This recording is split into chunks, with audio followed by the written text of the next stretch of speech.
It's the Infinite Podcast. Go tell your friends. It's the Infinite Podcast. My God, it never ends. It's the Infinite Podcast with Rob and Court the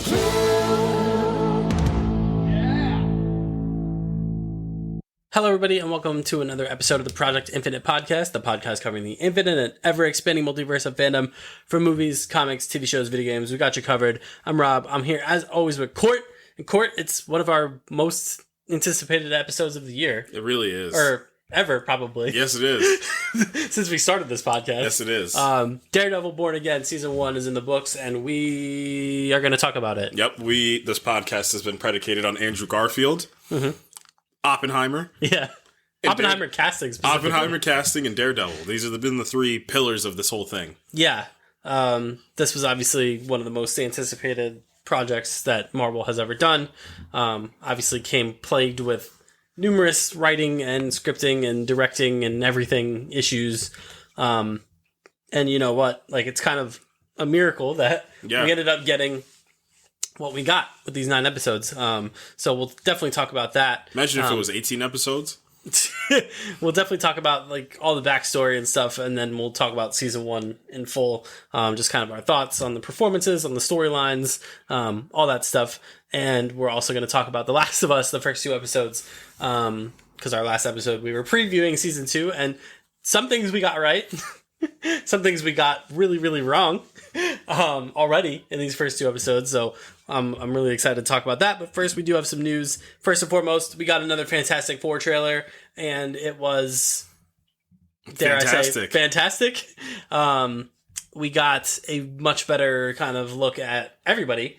Not only everybody, you get a much better look at the this is what this movie's about trailer. Yeah. That's what main trailers should always do. Without giving away too much. Yes, because I still am confusion. I still have some questions. I still have a lot of thoughts on this as well too. I mean, just jumping out of the gate. I mean, we can kind of go character by character to start out. Let's kind of go top down, or let's go bottom up instead, because I wanna end with Reed Richards instead. Mm-hmm. So we could start with Johnny. I mean, Joseph Quinn. I think he looks good. He looks like he's having a ball. Like, this is probably, like, again, I was kicking through Kirby and Lee's early, like, the first Fantastic Four comics, and I'm going to save that when I talk about Pedro Pascal as Reed Richards, and the stroke of genius that it actually was. It was like you kind of made the point, like, if he's available, you get him type of situation. So, I mean, and I'm going to use that point looking at Johnny as well, too. I think Johnny also has that. Johnny has that, like, early Fantastic Four feel to him, just a little aged up, because obviously he's not a teenager, but he still has that same feel. So I'm really looking forward to kind of what they do with him. You're looking at Ben. That's the best casting out of the 4 of them, in my opinion. It's Eben Moss-Bachrach that is Ben Grimm. That's actually Ben Grimm. It's insane. One thing that I love, it's just, he kind of plays it like, I love his actual Ben Grimm before the transformation. Like, he's got that, like, cocky edge to him. Like, he's just like, I'm the best looking pilot. Like, like, and then, like, to get immediately humbled by that. But this version of Ben has like a tenderness that the other versions of Ben haven't had. Specifically, like, 2015's didn't even have an inkling of it. Michael Chiklis gets there, and I think he does a pretty solid job at that, if not a great job. But there's something about this Ben that just feels like you said, like, the emotional core of this movie is probably going to flow through him and Sue.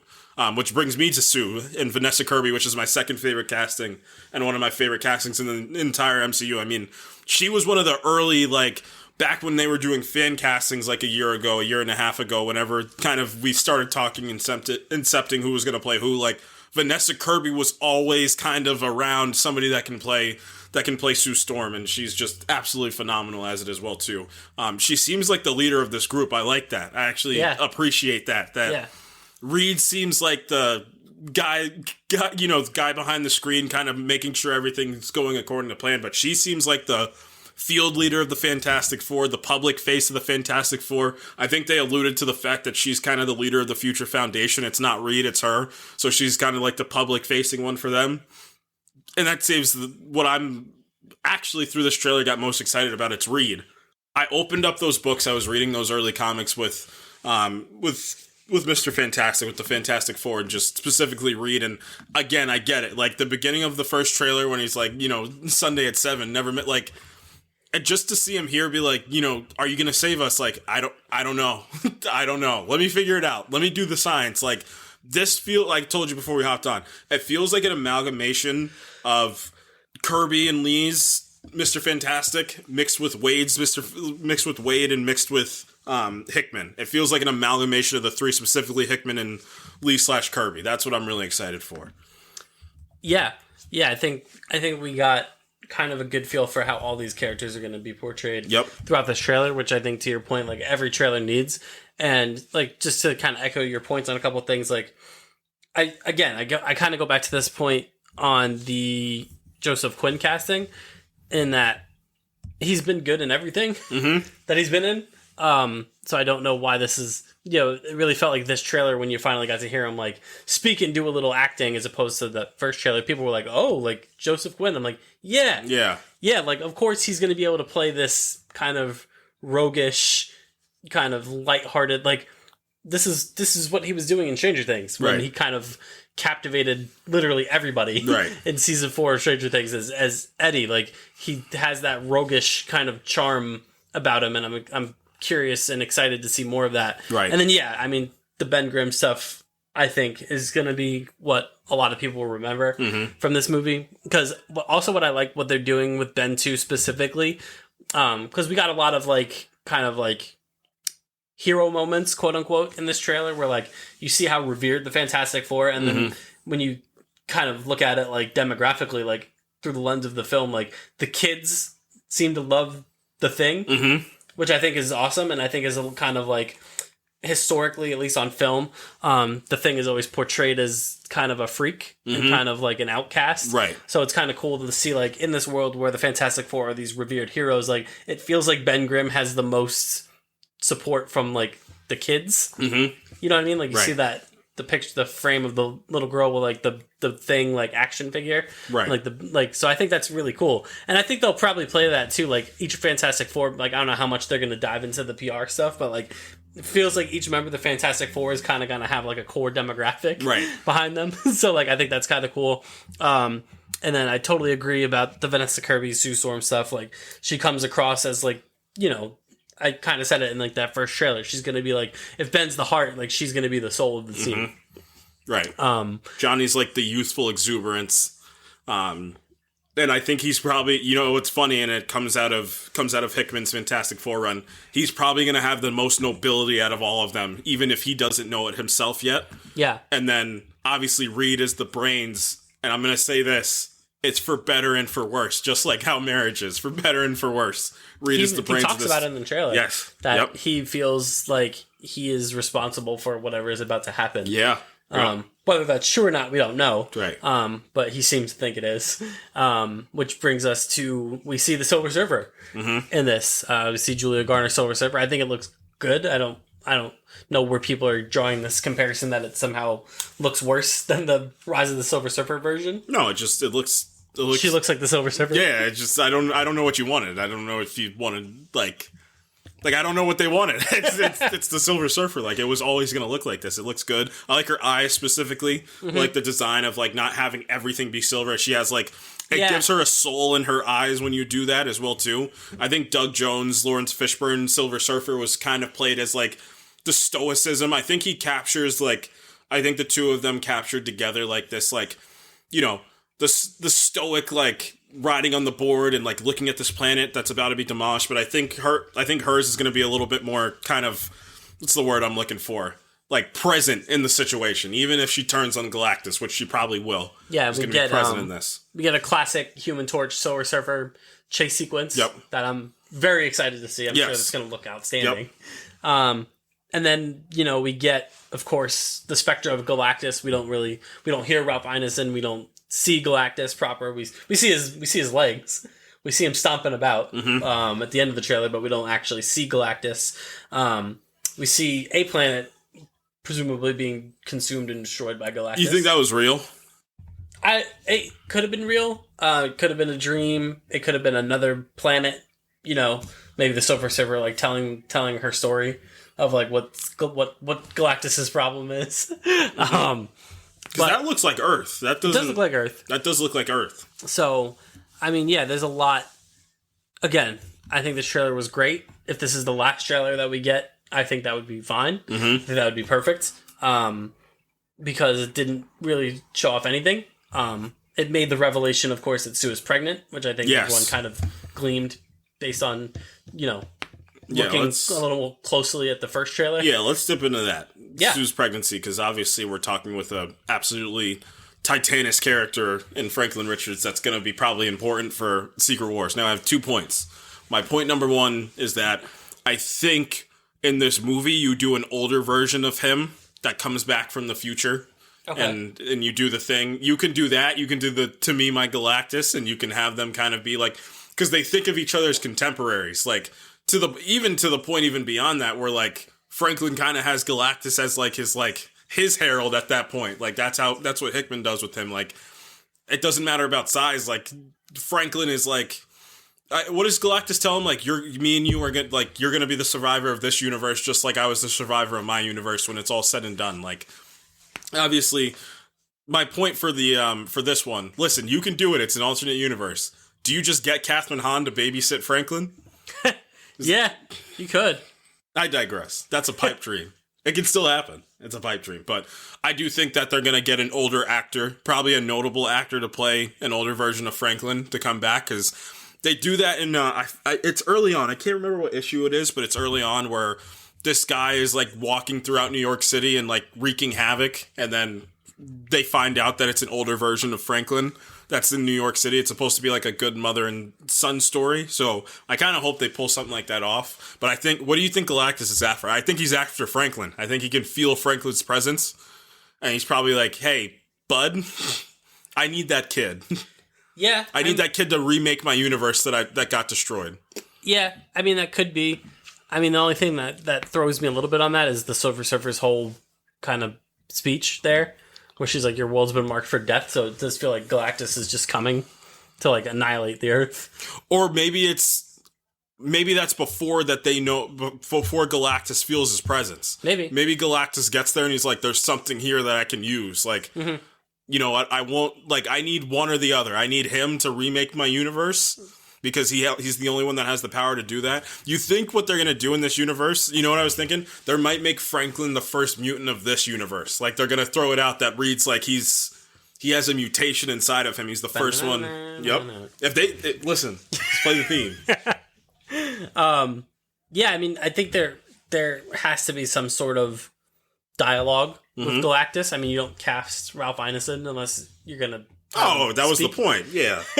So, I'm just really curious to see what that looks like, because we've never seen it on film before, because obviously historically, we've seen Galactus in Rise of the Silver Surfer, and he was a big cloud monster that didn't speak. And Doctor Doom was the real villain of that movie. So, I'm looking forward to seeing how they kind of humanize Galactus in a way.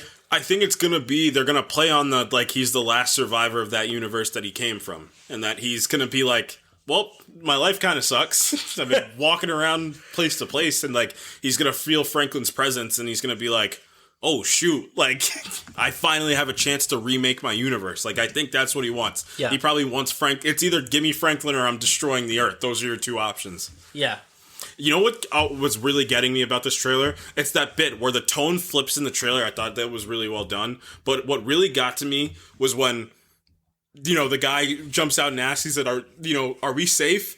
It's not what Reed responds. It's Ben and Johnny standing there, and they were kind of like, they knew something that everybody else didn't know. Which I think no, we don't have a plan. Like, there's no plan. Like, I don't have anything to save you. And I think the better accentuation for it, too, is that they're the only heroes in this universe. That makes it infinitely better, because there's no help. You can't call Wakanda. You can't call Tony Stark. You can't call anybody else to kind of, help or collaborate. You know who you could call for help? Right. Robert Downey Jr. Yeah, I would imagine Doom is going to show up probably at the end. Most likely, I would assume. Just overall, like, between this and everything that we're hearing right now about the Thunderbolts, I guess it is appropriate to say that we might be back. Yeah, we might be back. I mean, we can. Do you have any other thoughts on the trailer? No, I mean, I think it's like I said. I think it just again is it doubles down on the feeling that this, as much as you want to say Thunderbolts feels like a different thing, this really feels like a different thing. Just from the tone to the style. Right. I think, like, in the confines of the MCU, Fantastic Four feels the most different. I think filmmaking-wise, Thunderbolts feels the most different, which we can kind of bleed into Thunderbolts for a second, because they just did the premiere was yesterday, and then they did the advanced screenings across the country. They had, I think there was like 11 showings at IMAX theaters. I tried to get us. I tried. It was gone in like 5 minutes. All the tickets. I tried. I was ready to go, and it was sold out. Would not work. Overwhelmingly positive reviews for Thunderbolts right out of the gate. Yep. They are calling Florence Pugh's performance absolutely incredible, like one of the best out of the entire MCU. I've seen the words Oscar-worthy thrown around. A few times. I've heard Lewis Pullman's also incredible in this movie. I heard those are the two real standouts. Yep, I heard the team dynamic is just like one of the single best. Like, I've heard it was like, what is it? The mixture of like the team dynamic love of the Guardians of the Galaxy mixed with the heart of WandaVision. Yeah. So we've heard a lot of great things. Obviously, careful on the internet. Some spoilers are probably going to start flying out there because, civilians have seen this movie, for lack of a better term. So the biggest thing is apparently one of these post-credit scenes are like absolutely monumentous and like gears you right up for Doomsday and Secret Wars is what people are saying. So, I mean, it is the last movie before the movie that gets you ready for Doomsday. So it's the last in-universe, like in 616 universe before Doomsday. So that makes sense. I mean, I'm excited. I as soon as I saw that first trailer, because remember they announced, I forget if it was at Comic-Con or D23 last year, or whenever it was that they announced it, or was it 2 years ago they announced it, and I was just like, this can be something, fun. Yeah. They're all super soldiers, I understand. Thaddeus Ross isn't here for some odd reason. Yeah. But who cares? We were like, alright. And then the first trailer came out, and they were like, wait a second. Yeah. Wait a minute. Hold on. Yeah, I mean, these reviews are definitely getting me a little bit more hyped for this movie. I mean, I was already really anticipating it. But just hearing like the performances across the board are great. Like apparently Sebastian Stan is like a scene stealer. Like, every time he shows up. Yep. Which is really, really cool. I heard about this movie being like a very, like narrative wise and thematic wise, it's like a really great play on mental health, which I think is poignant and important. Which is going to be awesome. Yeah, they're going to reel this thing in and really make it like these kind of like in-depth, like almost character studies of this group, which I think is a really neat way to go about it. Because all of these characters have pretty interesting backstories within the confines of the MCU. So yeah, I'm just really looking forward to it. And then apparently these post-credit scenes, the one of them apparently is like earth-shattering. Yeah, people are like, this is the best post-credit scene, which I would imagine is probably Doctor Doom in some capacity, or Doctor Doom like arriving, or maybe he's coming out. Maybe if it's gonna be in this movie, maybe he's coming to get the Sentry. Maybe he's like, I need that. I need that guy. I would imagine it'd be Doom Central. Or at least one of them's Doom Central. Yeah. So I mean, I'm really looking forward to both these movies. And then we got a fun little trailer for Ghost of Yotei. The sequel that came out today. Ghost of Tsushima, one of my favorite games of all time. Yeah. It's coming out October 2nd of this year, which is great. My birthday present. A little under 5 months from now, which is cool. And it looks sensational. We gleaned a little bit of story from this trailer. Essentially, your protagonist, Atsu, is going to be... It's a classic, looks like to be a classic revenge story. She's the last of her family or clan, and she's hunting down these 6, people, 6 figureheads. Yeah, it feels like a clan, and each one of them, everybody's got a gimmick these days. Everyone's got, which is cool, because like Ghost of Tsushima never really had that in terms of like a proper boss battles that had like... Everyone had like a gimmick. You get that through the when you learn the techniques. Yes. those were kind of like these hyper Yeah. stylized Right. battles. Ghost of Tsushima has like intermittent boss battles. Yeah. Like your big boss battles in that game are when you fight the Khan for the first time. When you fight one of my favorite characters actually in Ghost of Tsushima is Ryuzo. When you fight him, that's a really good one. But and then obviously you fight your uncle. But the other boss battles are kind of like intermittent. They're kind of like to be cool. Like they're cool boss battles. Yeah. Like of you like evolving throughout the game. But like this one feels like you're gonna have 6 definitive boss battles that you're Evil gonna. X's. Yeah, the evil X's. You got to defeat my 6 evil X's. Yeah, and you just kind of got to look at how gorgeous the game is. I mean, Ghost of Tsushima was already kind of pushing the boundaries of what the PS4 was capable at the time. So this will probably do similar things for the PS5. The gameplay, we got a little bit look at the gameplay, a little bit of the traversal. Looks like you're going to have a lot more weapon variety in this one compared to the other one. Looks like you got a mace. A mace, there's a naginata, there's obviously the dual-wielding katanas.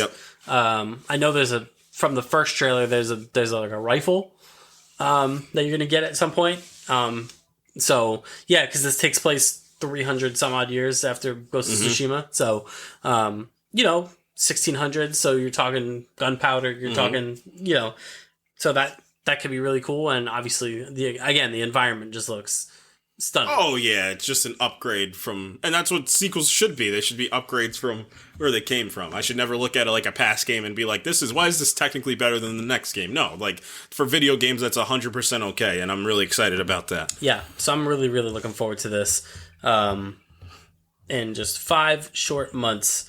Star Wars. So Star Wars Celebration went down, and they probably like 3 big things... 4 big things maybe that came out of this. The first, we got a look at The Mandalorian and Grogu, which I still can't believe this movie is happening. I know. I was just thinking about it. I said, why didn't they just do a season 4? Pedro Pascal was there. Sigourney Weaver was there. We got a still photo, basically, of Pedro in the Mandalorian armor. He's got white hair now. Presumably, his probably like only day filming where he's actually there. He's a busy guy. He's a very busy man. Did we get a release date for that or no? I think we did. I think we actually did. Let me see. Man, let me look it up. I can tell you right now when the release date was, because that should be on May 22nd, 2026. Okay, so next about May. a year. A little over a year away from that. We got to look at Jeremy Allen White's Rod of the Hutt. Thoughts? Can't wait for him to have a biblical crack. What was the description that you said? Excuse me? He's like a bodybuilder, like MMA fighter type character. But he's a Hutt. Yeah. All right. I don't know what this movie's gonna be. Me neither. But that terrifies me. Yeah, it's a little scary, especially with how The Mandalorian season 3 was very inconsistent. I guess would be the best way to say it. But I digress. Ahsoka Season 2 was kind of revealed and talked about. It's going to be 8 episodes. 8 episodes, though. Mm-hmm. Dave Filoni has written every single one of them. And Hayden Christensen will be returning as Anakin Skywalker. So I would imagine more Filoni throwing in Clone Wars stuff. Yeah, 100%. It's probably either for flashback purposes or it's for the Shadow Realm purposes or a combination of both. For some odd reason, I'm way more excited to see Ezra than anybody else. Like, I truthfully am like, Ahsoka show cool. I need more Ezra because the actor that they got to play Ezra did a phenomenal job. Yeah. I need more of him. Yeah, he was great. Are we still getting this like team up movie to end this Avengers movie to end everything for Star Wars? I think so. What were the shows that it was going to convolge with? It was. I think it was going to be Ahsoka, The Mandalorian, and I forget what the other one was. But yeah, I'm all foggy on my Star Wars stuff. Yeah, I mean that's what I thought this Mandalorian film was going to be, but they've retrofit it into something completely different. Yeah. So I don't know. But always happy to see Hayden Christensen back in the Star Wars fold. I just love the career arc, not the career arc, but the Star Wars arc for him, where now he's like the ambassador of Star Wars now, somehow. He even said that he would be open to returning to doing like a Vader thing. Like he said, he feels there's a lot of... We said that years ago, just do the Vader. Take, what's his name? I know John Cassidy was drawing it. I forget who. Oh, Jason Aaron. Jason Aaron did that Vader comic. Just do that. Just do it. Bring back Natalie Portman and do it. Yeah, he said he'd be open for that. I think that would be great. And then I guess they're not there yet. Hold on. We got a Maul series was announced. Yep. A Maul animated series called Maul Shadow Lord that will take place between the Clone Saga and the original trilogy. And Maul will have like an apprentice, like a red Twi'lek apprentice. Sam Witwer is going to return as the voice of Maul, which is great. And I think he's involved in this in a creative capacity as well. Which is awesome. I think he understands that character better than absolutely anybody on the face of the earth. Yeah. Sam Witwer understands Star Wars better than most people on the face. Him and Freddie Prinze Jr. understand Star Wars to an insane capacity. Yeah, so I mean, I think that's cool. Maul has kind of... I guess my best way to explain Maul, he's kind of like the Boba Fett of the original Star Wars trilogy, where like cool look, cool character, just never really got off the ground, kind of just like story wise. But Clone Wars and Rebels does a lot of compelling stuff with him. So I'm looking forward to seeing Sam Witwer return as Maul, and Maul's always going to be one of those characters that people are going to be excited to see, just because of his look, his backstory, all that stuff. I thought they were going to do a live action show of this. That would have been also great. And then the big news is the Ryan Gosling Sean Levy project has been revealed, entitled Star Wars Starfighter, that will take place between the end of the original trilogy and the sequel trilogy. No, I thought it was after. Yeah, it's after. It's after even the sequel trilogy. Yeah, it's after the sequel trilogy. Like, this is the new direction for Star Wars. Yeah. He's Han Solo. Like, let's not beat around the bush. I mean, the title Starfighter just gives, like, it's going to be, like, Star Wars version of, like, Top Gun, essentially. I think they're trying to get some sort of Jedi to pair with him, to my point where bringing Simu Liu to be said Jedi to be in this movie with him. Like, you do, like, a... Because obviously Sean Levy's a funny guy. Like, his movies, however much heart they'll have in him, he's got a comedy base to him. Yep. Which is fine. That's fine. And Ryan Gosling, like, if you can capture a little bit of what you did in The Fall Guy with Ryan Gosling, sort of like that tone.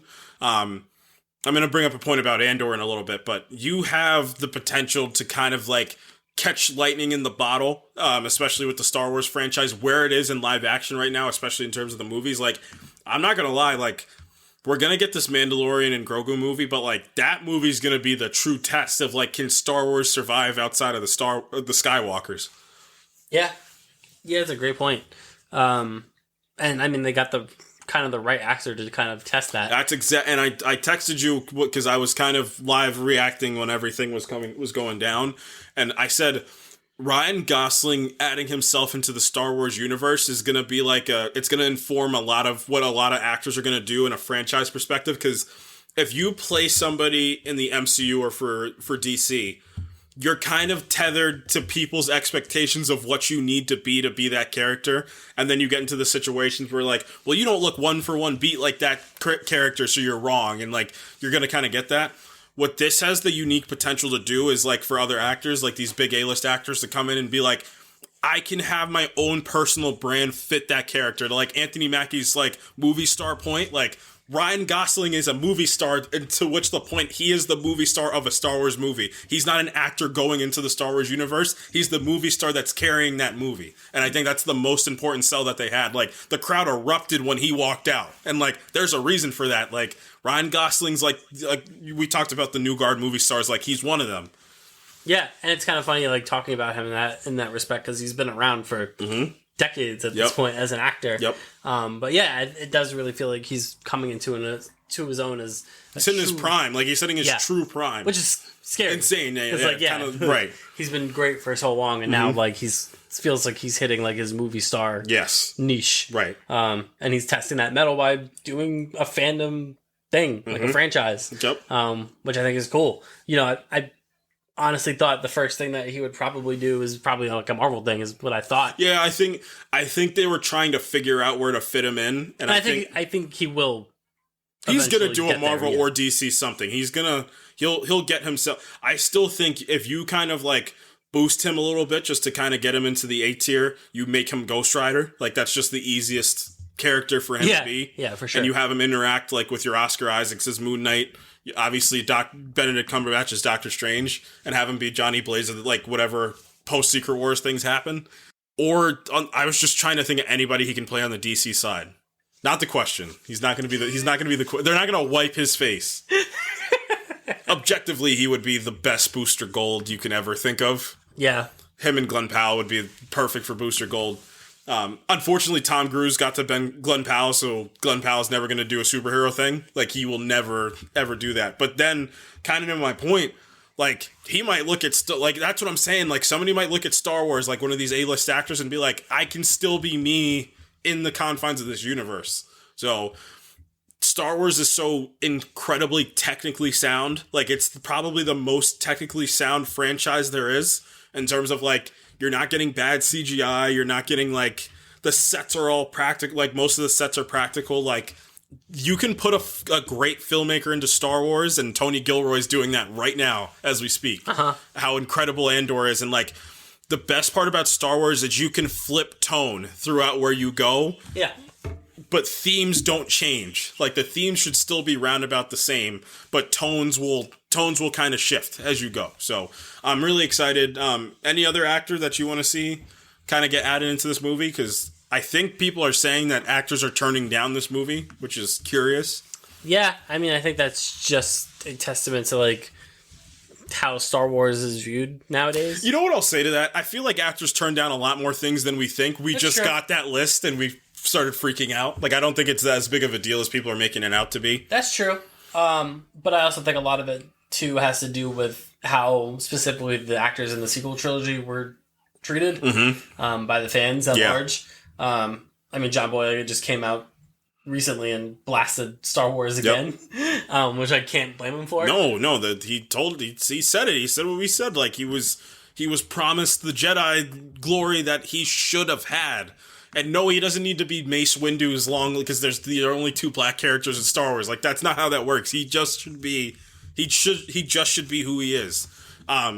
To fumble John Boyega, who, one of the points that I love to make is you literally see him get better as an actor up until the point where he gets to, like, that award-winning actor territory by the time, not for that performance in the movie, but, like, him as an actor evolved. Like, you wasted that. You wasted Daisy Ridley, who you got, and such an incredible character and such an incredible person to kind of add into that Star Wars universe. You wasted. Oscar Isaac is one of the biggest wastes you could have had. Like, and, you know, Marvel, careful. Like, don't do it again to him there too. Like, don't do it to him in the MCU. What did Oscar Isaac ever do to any? Is it because he's making this Jesus movie?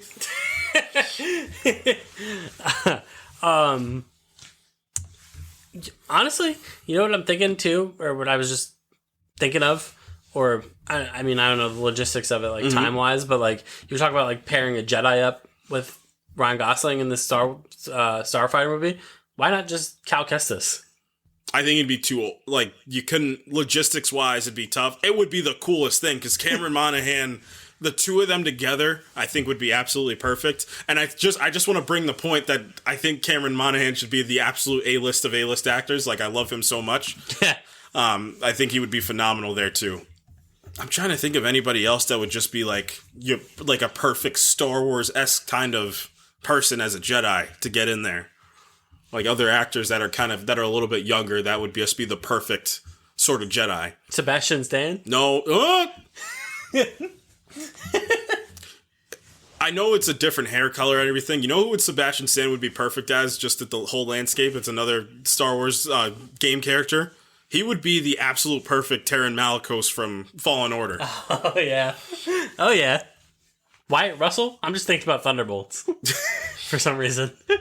Florence Pugh would probably be a really great, snippy Jedi that's just over the whole order.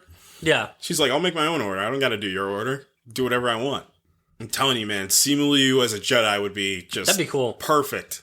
And then We're a very pro Simu Liu podcast. yes, we are. Yes, we are. Even the whole internet was going to bat for Simu Liu when he got his chair for the Doomsday announcement. People were like, "About time! It's about time. He's back. My goat's back." Yeah. Dog, you ever watch Shang-Chi? Yeah. It's good. That movie slaps. It does. You know what else slaps? The Last of Us. Why? Why? Why? Why? Why? Episodes 1 and 2. Spoilers. Spoilers Time ahead. code it. Run, hide. Spoilers ahoy. Spoilers times a billion. Oh, God. So episode 1, we'll talk about that first. Directed by Craig Mazin. A nice stage setting episode, I think. Good episode 1. Good place to put a lot of stuff. Did what I thought they were gonna do with Abby, and they just threw it out there. They threw out her motivations right away.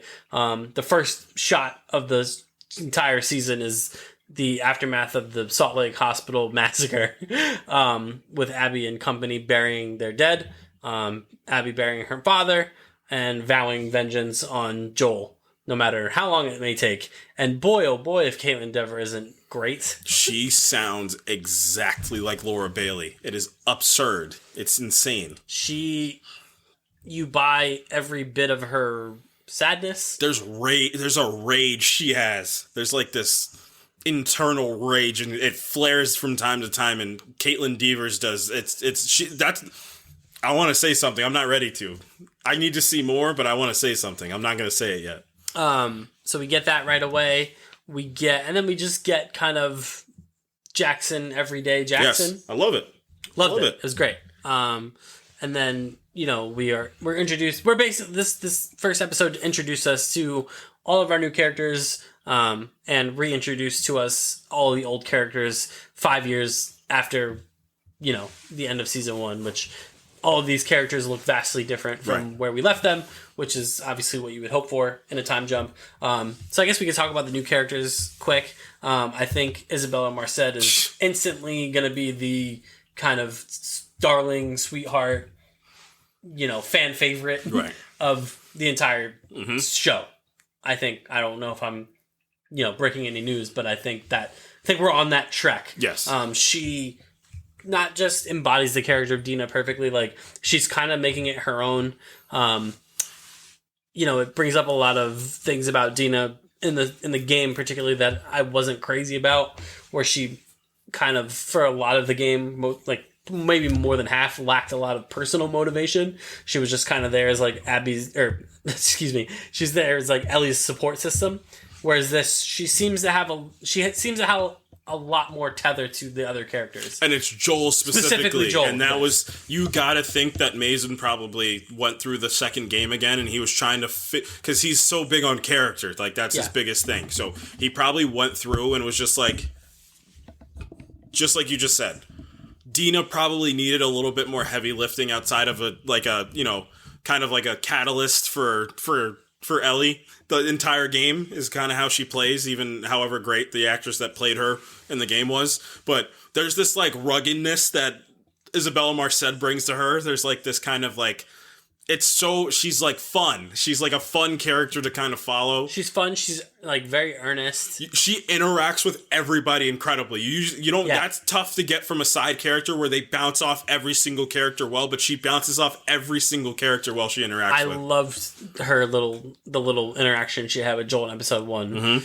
where he's just kind of fixing along, and she's like, "Hey man, this freaking thing is broken. Like, tell us how to fix it." And then she bounces from like A to B. She's like, "Fix this thing, but also like, what's the deal with you and Ellie? Like, what's going on?" You're not going to therapy, are you? She's like this firecracker that like doesn't exist in the Last of Us universe. Yeah. Like, there really isn't a character like her. In the way that she's presented in the show, like that type of character isn't supposed to exist in this world.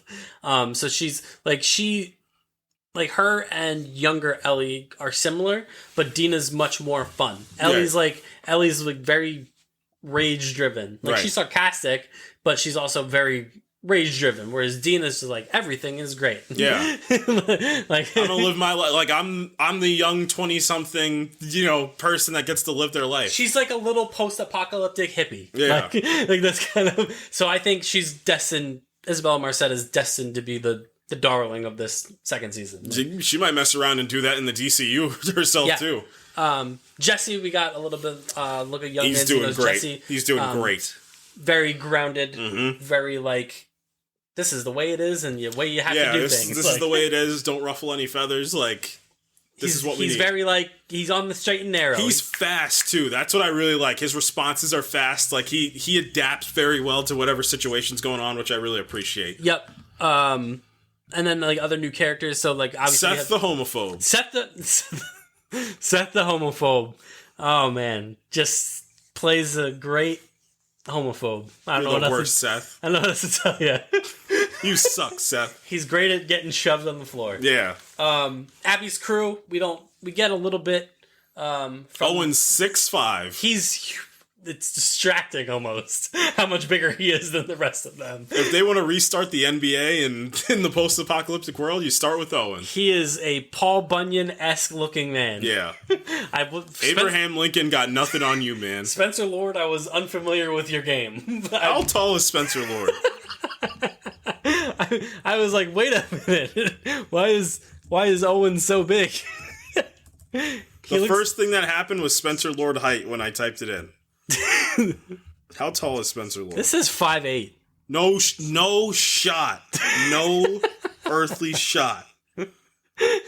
He's 6'7". He's towering over everyone. We get a little bit of Owen like between the two episodes where he kind of feels like Abby is like she's like the emotion of the group, and Owen is like kind of like the level-headed like here's how we actually should do things. I'm gonna take that even further. If Abby's the emotional like express, I think she's the emotional express of what happened in the moment, and Owen's the emotional express of how they feel right there. They're like, we're over this, except for Danny Ramirez's what's his name? Manny. Except for Manny. Manny's the only one that's like, I want him dead. Why do you want him dead, Danny? I don't know. They were like, Manny, weren't you fighting with the doctor a few weeks ago before he died? Maybe I was. Maybe I like killing people. Manny, if anything he wants in this life, it's smoke. Yeah. Yeah, again, this is why, like I said, like last week when we were kind of previewing this, I just want to see more of this crew and more of like, because you get a little bit of kind of like Mel and Nora, like you kind of get that Mel especially like, you already start to see her reticence to Abby's whole deal, right? And Abby, I mean, in episode 2, like in the cabin, like Abby even says like Mel tries to pop up, and Abby's like, "Shut the fuck up, Mel," and I'm like, "Whoa." Yeah, you can already tell they're beefing. Yeah, so that was cool. And then the other new character I really wanted to highlight was the therapist character, Gail. Mm-hmm. I really liked her little thing there that she had with Joel. What happened? Yeah, we get a massive reveal in that Joel kills Eugene. We don't know why. We don't know how. We can intimate why. It's assumed probably that Eugene got bit and Joel had to put him down. I don't think it's that simple. I don't think it's that simple either, because one of her lines is, I understand why you did it, but it's the way you did it that I can't forgive. What does that mean? Mm-hmm. So we'll find that out. That'll be a flashback of some sort, I would imagine. Also a detraction from the game as well. Eugene notoriously in the game died of natural causes. Mm-hmm. So to put his death on Joel is another interesting kind of plot piece. And then, episode 1 really culminates. You have a cool the supermarket raid. Somehow the supermarket raid from Last of Us Part 2 returned. We get a nice little one-on-one. They seem to have tweaked the stalker mythos a little bit, in the sense that it appears that the stalker is being portrayed as a kind of like level beyond even like a clicker. And like in the sense that like it's smarter. Yeah, we can think for itself. Yeah, we can go into like the evolution thing that they talked about, because kind of how I guess it's working is that the infected themselves, and it's a great kind of, you know, contemporary, because the humans are evolving. Like, they're evolving, like, you know, just their way of life is evolving. Like, they adapted. The infected are also adapting. Yeah, which is a great kind of separation point from the game. Exactly. It takes the video game, I have to kill the things to get to the next level away from it, which you need to do from a game to a show. And what it does is it tells you immediately, like, no, like, this is a universe, like, this is a place, like, this is a living place and thing, and then things change, and science changes, and evolution changes, like, things are happening. Yeah. One of those things are that the infected are getting smarter. Yeah, so that is the insertion point of what we know as the Stalkers from The Last of Us Part 2. And Last of Us, original recipe Last of Us had the Stalkers as well. Right. So, the Stalkers are kind of presented as this kind of evolution of the infected, where they're smarter, they think, they can hide. The one that Ellie fights in the supermarket puts itself in like a cupboard and then comes at her. Ellie gets bit. You think like no harm, no foul, but it ends up being no harm to Ellie, big foul for Jackson, because she cuts the spores out of her stomach and flushes them down the drain in a very innocuous sequence. And then that bleeds into a monster sequence in episode 2. And then the big hook of episode 1 is obviously the dance hall sequence that The Last of Us Part 2 doesn't show until later on. But we get it here where Dina and Ellie have a moment. Seth, the homophobe, ramps up. He rocks up and he's like, hey, don't be kissing girls in my church thing, town hall place.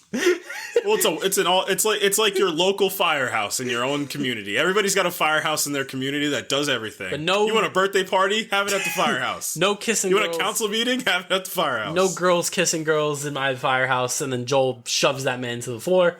And then Ellie gets really, really upset at Joel. And then we don't know why. We just know that Joel and Ellie are kind of a little distant. They're not like hating each other, but they're distant. That's what Joel's trying to figure out. Which brings me back to the therapist character of Gail, where she's like, stop lying to me, Joel. Look, I'm going to be honest with you. I hate you because you killed my husband. Now it's your turn. Be honest. Like, what happened with you and Ellie? And he can't, to this day, 5 years, he can't be honest. With himself. And because she asked, did you hurt her? That Dina scene as well, where he was kind of talking to himself a little bit, and he's saying, like, I can't make out why she was, dude, you're lying to yourself. Yeah. You bent that whole story to make it, and that's the lesson in perspective. He bent that story to make him the hero. Yeah. I'm sorry, folks. I hate to break this breaking news to you. Joel Miller is not a hero. Yeah. You know what Joel Miller is? He's a human being. Yeah. Yeah. And Gail asks him, like, did you hurt her? And he goes, no, I didn't. And then he gets up because he's going to leave because he can't be honest. And he says, I saved her. And then he walks out. And you're like, is that what happened? Is that what you did? That's basically how episode 1 ends. It ends with Abby and company hovering above Jackson. And then it ends. And then episode 2, man.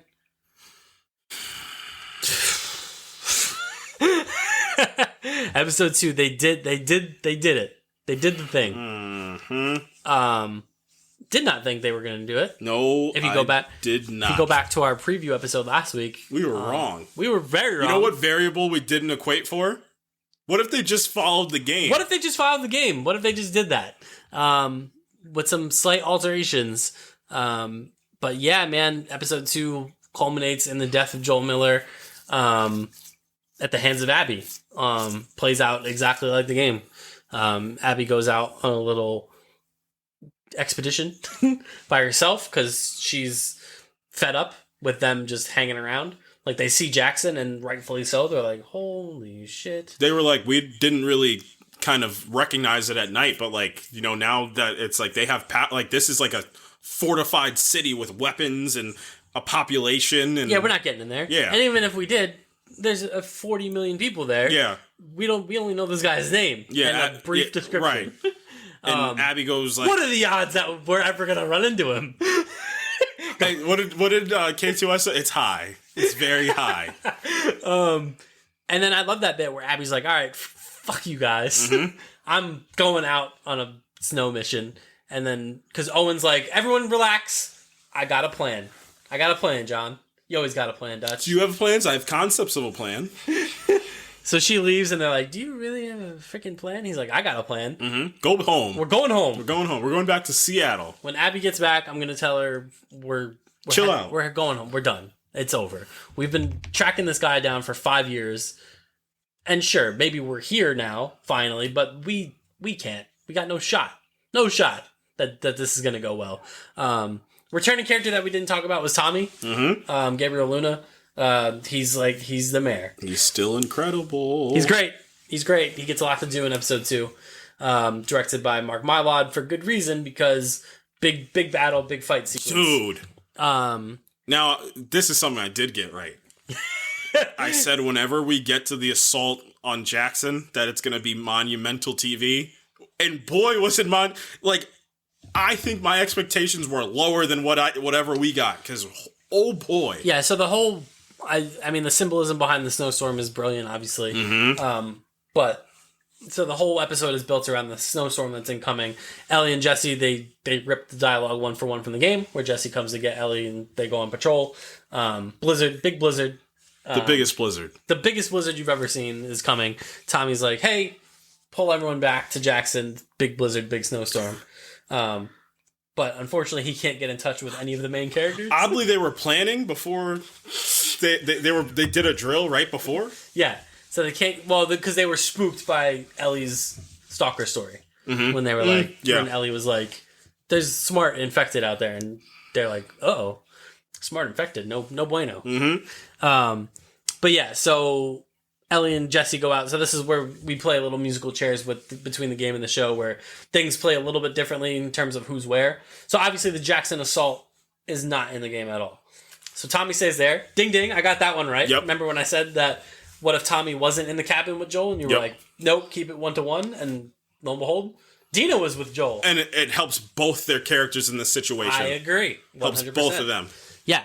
It's not that Tommy needed the help, Dina needed the help, the character help, but it's now this little bit of a different thing, because kind of to your point, like you made, I said, what it does is Tommy's also has a child, like he has a wife and child, and but that's going to be this moral battle. He's like, I still wasn't there to protect my brother. Yeah, I protected the town, but I lost my brother in the process. And I could have saved him. So he thinks. Mm-hmm. And then for Dina, conversely, again, Dina was kind of degree of separation from Ellie. Right.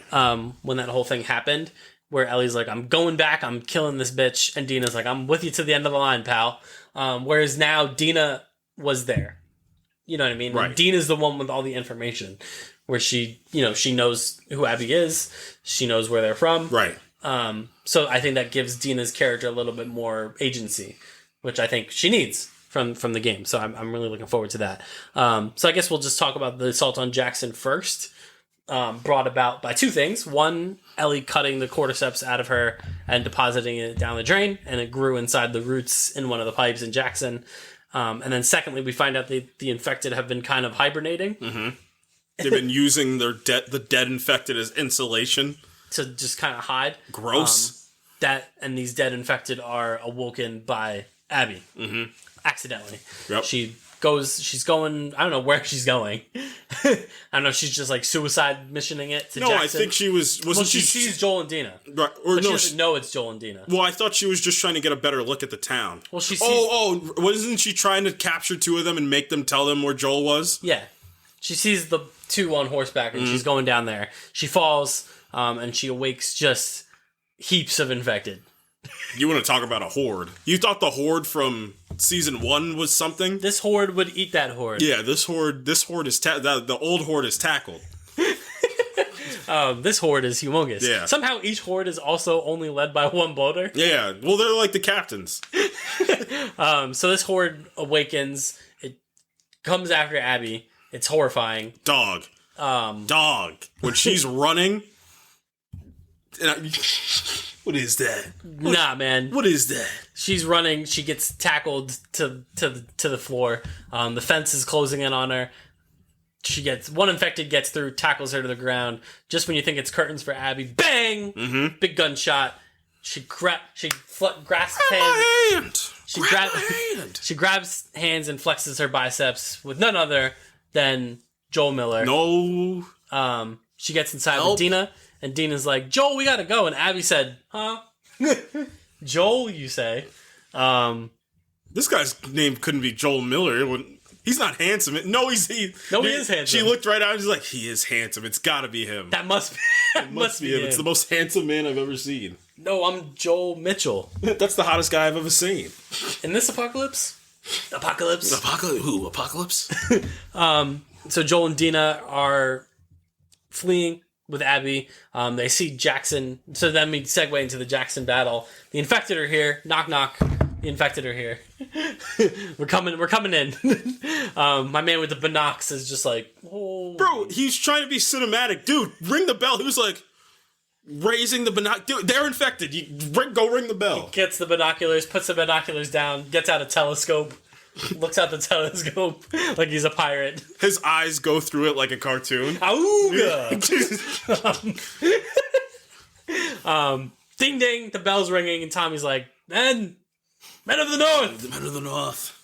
The day may come when the courage of men fails. I'm not gonna lie, I don't even know if Aragorn himself could have stopped this. This horde is something. When all bonds of fellowship, but it is not this day. It is not this day. Tommy gives his best speech. He doesn't give a speech. He just says, Jackson home! Jackson home! And then it's on. Tommy did give a good... Yo, I'm not gonna lie. Something's popping off. I would follow Tommy. Yeah, me too. Jackson defenses rage up. Women and children in the basement. Everyone else to the roofs. We're pushing barrels. It's very Helm's Deep, Lord of the Rings, Two Towers. It's awesome. It's super sick. Oh my god. It's super sick. The barrels. Get more barrels in Jackson, y'all. We need more barrels. The budget. Brother. Budget flex. Yep. Episode 2 budget flex. Man, it's really good. It's really good. It's really scary. It is scary. You don't know what's going to happen. People are running. Mm-hmm. Flamethrowers are flamethrowering. Yep. They have all the weapons from the game. And then the Infected are like, is that a weakness I see in that wall? No, hold on. Where's our bloater? Bring him in. Bring in the bloater. Bring in Bob. Bring in Bob the bloater. It's my time to play, coach. Break down that wall, Bob. Mr. Gorbachev, tear down that wall. What do you like doing, Bob? Smashing stuff. And he smashes stuff. Yeah, he did. Bloater smashes through the wall. Infected start pouring into Jackson, and you're like, uh-oh. Tommy's got that dog in him? Yeah, he does. The guys at Jackson don't have that dog in them? No, they kind of suck. I'm not going to lie. The dogs, however... The dogs most definitely had... No, the dogs had Tommy in them. The dogs were an issue. It's, again, a horrid scene unfolding. It's just... I hate you, Craig Mazin. I hate you so much. Because you already knew... You know what you're doing, you jerk. Because you gave us this last glimpse of what the potential of humanity could be, and then you just told us it's never going to last. Which I guess, to Joel's point... I don't think it was Joel's point in what he was, directly trying to do, but indirectly, the whole idea of, him saving Ellie, like, was it ever going to work? Like, was having, like, a sustained humanity that can live and breathe and do what was that ever going to really be a reality in, like, the far future? Yeah, well, no, and then it dovetails nicely, like, it feels like the Jesse Ellie stuff is a little innocuous compared to everything else, but they have that kind of conversation about Eugene where...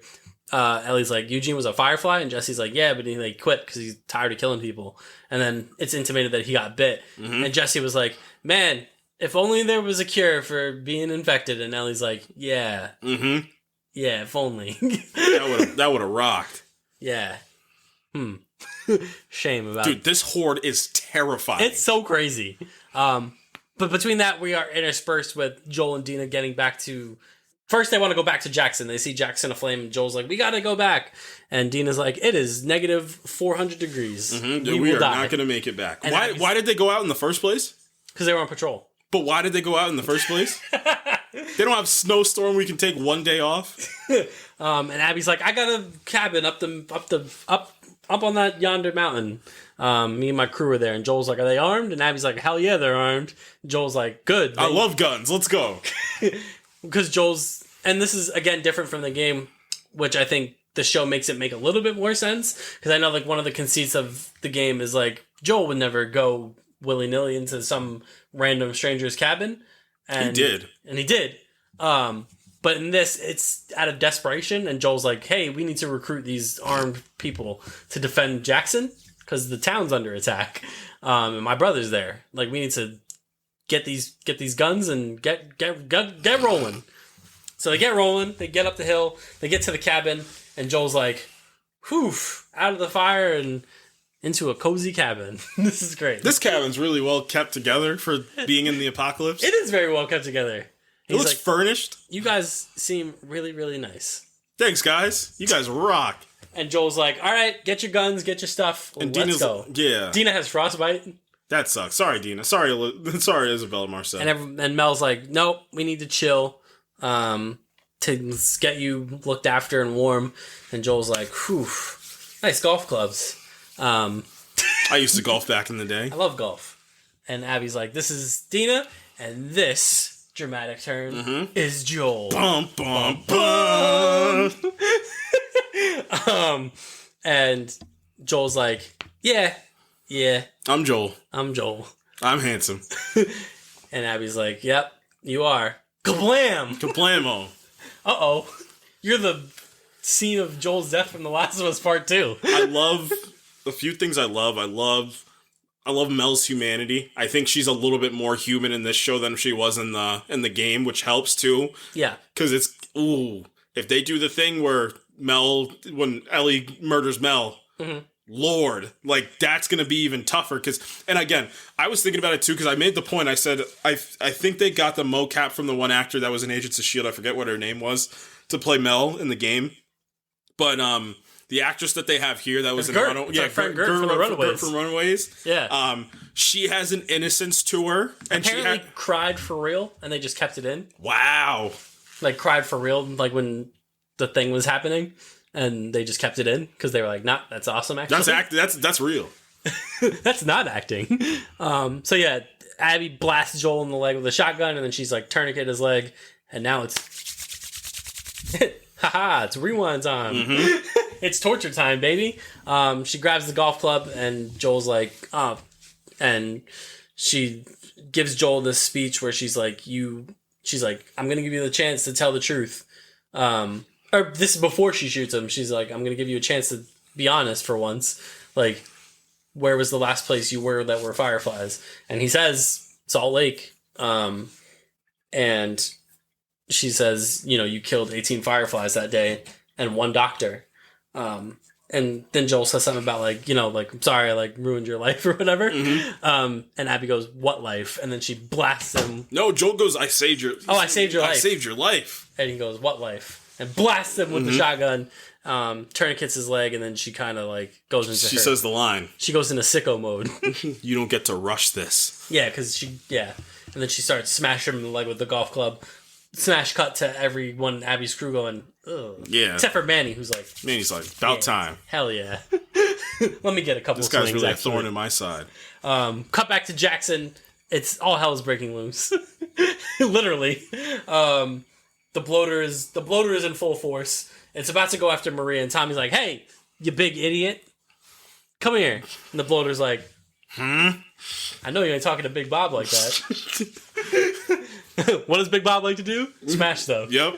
And he's got a flannel wearing, mustachioed, sniper rifle carrying man that he would love nothing more than to smash. Bob Smash. He chases Tommy into the alleyway, and Tommy's like, oh boy. Oh no, this looks like a boss fight arena. I got my flamethrower though. Flame on. The bloater's like, Big Bob ain't afraid of no flamethrowers. Until he is. Just when Tommy runs out of juice on the flamethrower, the bloater's like, you know what? My HP's at 0. Falls down. Dramatic fall for the bloater. You just got me. I was at two health points, but then the flames kept going. The burn damage got me. So Tommy gets out of there.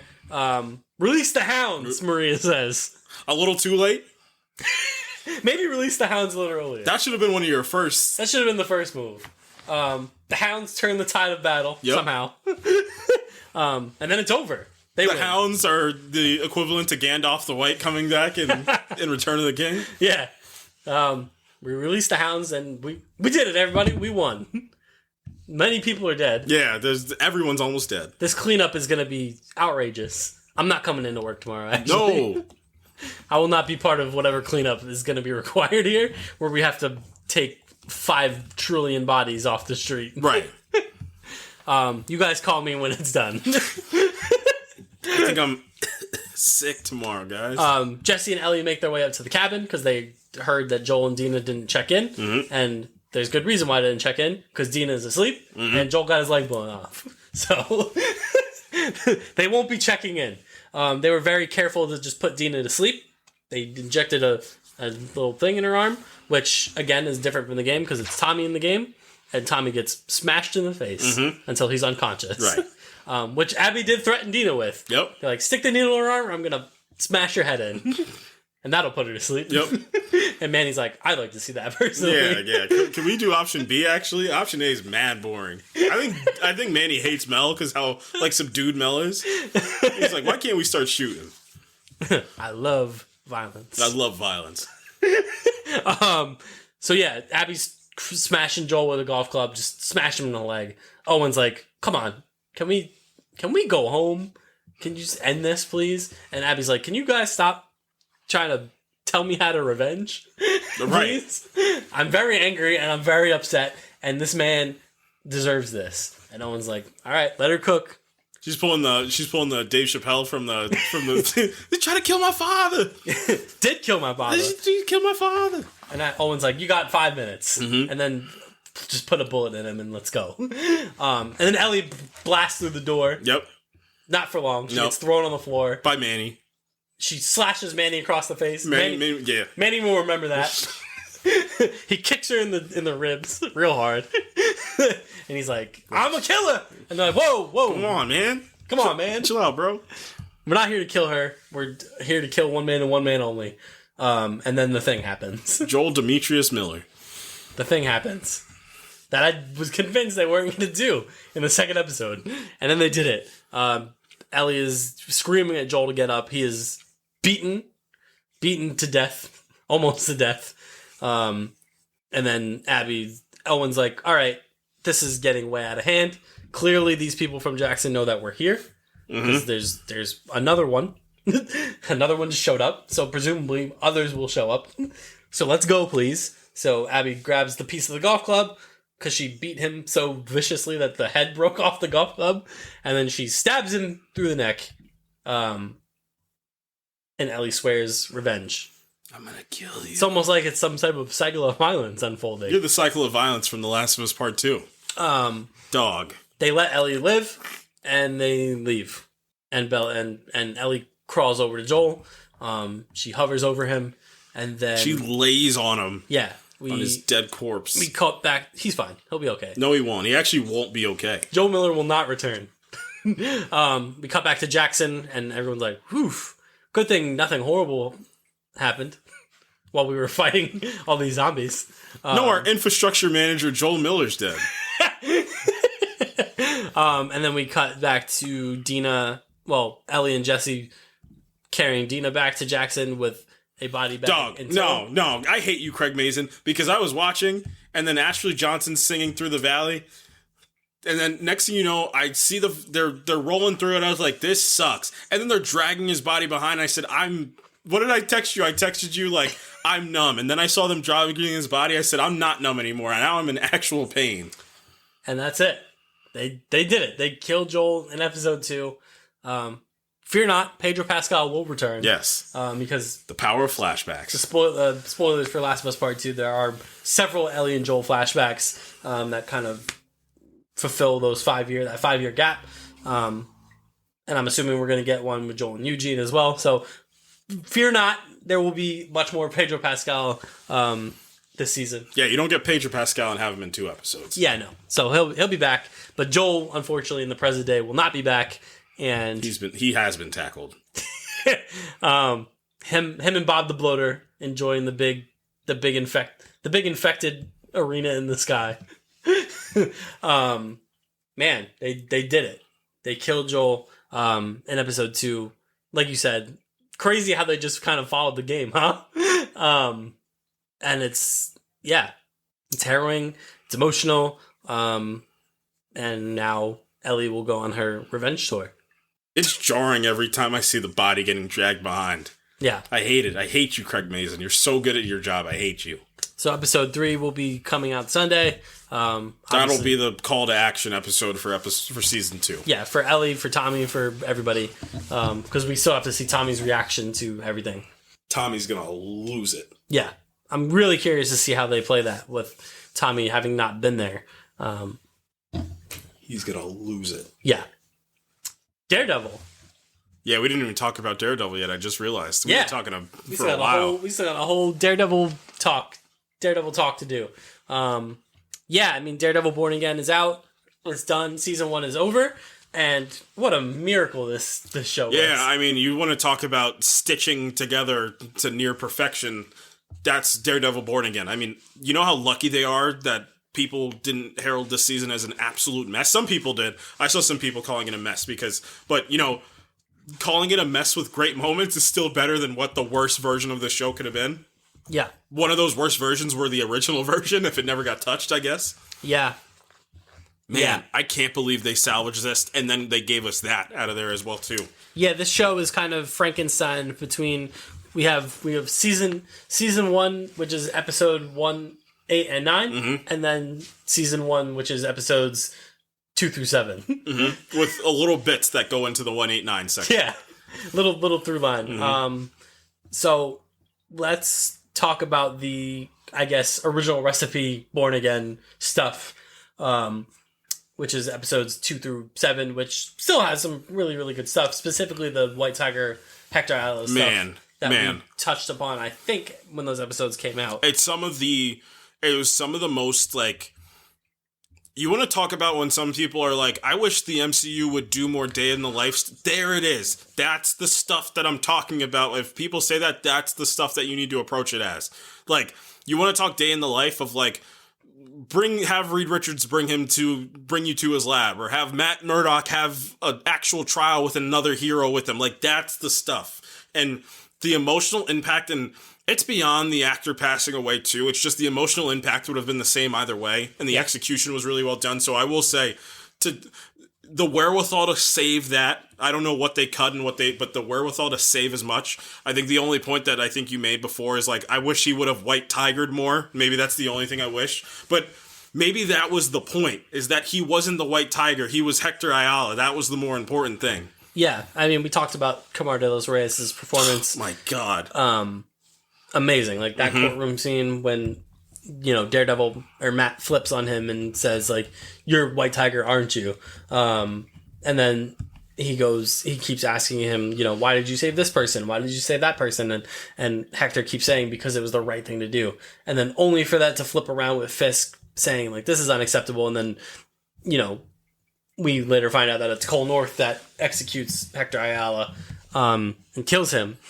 And you're like, that. Then that episode 3 is so jarring when White Tiger's just out and then Cole steps out of the darkness and just boom, just shoots him dead. And you're like, holy shit. So I thought that was really great.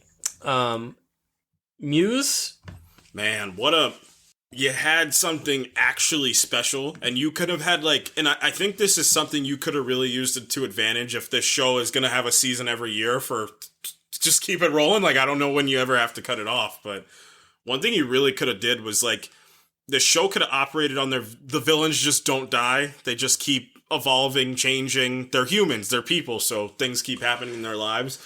The handling of Muse, I think, is like a direct correlation to the chopping of this season. I think they needed to kind of take one of them off the board, because how are you going to... And I think they probably watched back and they saw Winston Bethel and how good he was, and they were like, I don't know if we can have 2 big-time villains like this running at the same time, and they had to pick, and obviously you're going to pick Winston Bethel 15 times out of 10. But Muse had potential. You want to talk about actual potential, he had it, which is, you know, it sucks. That, he's dead... I would have wanted so much more out of that actor too. Not in the performance. I wanted more. I wanted to see, like, this, you know, two-faced, like, psychotic, like, but I think I'm right, to help Fisk's point as well too. Yeah, I would have liked to have seen a little more of his motivation, a little bit more of his kind of pathos, you know, as the character, like, not as the human, as the person, not as Muse. because we see Muse a ton, at least, comparatively, whereas like we don't see, I forget what the character's name is, but we don't see him a ton other than, when he first sees Heather, and then later you get that really gripping scene with him in her office. I thought that was really, really good. But yeah, I mean, to be fair, the Muse stuff is a catalyst for Daredevil suiting up again, which is an awesome, awesome scene when, he finds out that Hector's niece has been kidnapped by Muse, and then he's about to call 911, and then he hangs up and he says, fuck it. Mm-hmm. And then you see him in the suit, and then we get this really great shot of Muse in the subway and the red light behind him. Right. And then Daredevil zips in, and we get a really nice, I think the new team did that fight scene, if I'm not mistaken. Yes, yep. And it's really good, and it intersperses with a really great parallel of Fisk coming out of his shell and brutalizing Adam. Vanessa's down. You want to talk about somebody down for the cause? Yeah. Vanessa's character, she was very interesting this season. The only thing I'll say is the original, and I know like you want to talk about like character evolution, like what I do appreciate is the definitiveness of it, of like she's in, like I'm in, like I'm in. I would have liked a little bit more prolonged animosity between the two of them. Like I would have liked if it was more of like a Fisk has another secondary antagonist coming out of him, and lo and behold, it's his actual wife, because he seems, I think, going into the next season, which I think they're going to deal with, he seems a little bit too bulletproof at this point. Like he doesn't have any incredibly bulletproof. Like he doesn't have another catalyst out of the way. I guess it would be Bullseye, but I think that Fisk has too much protection right now.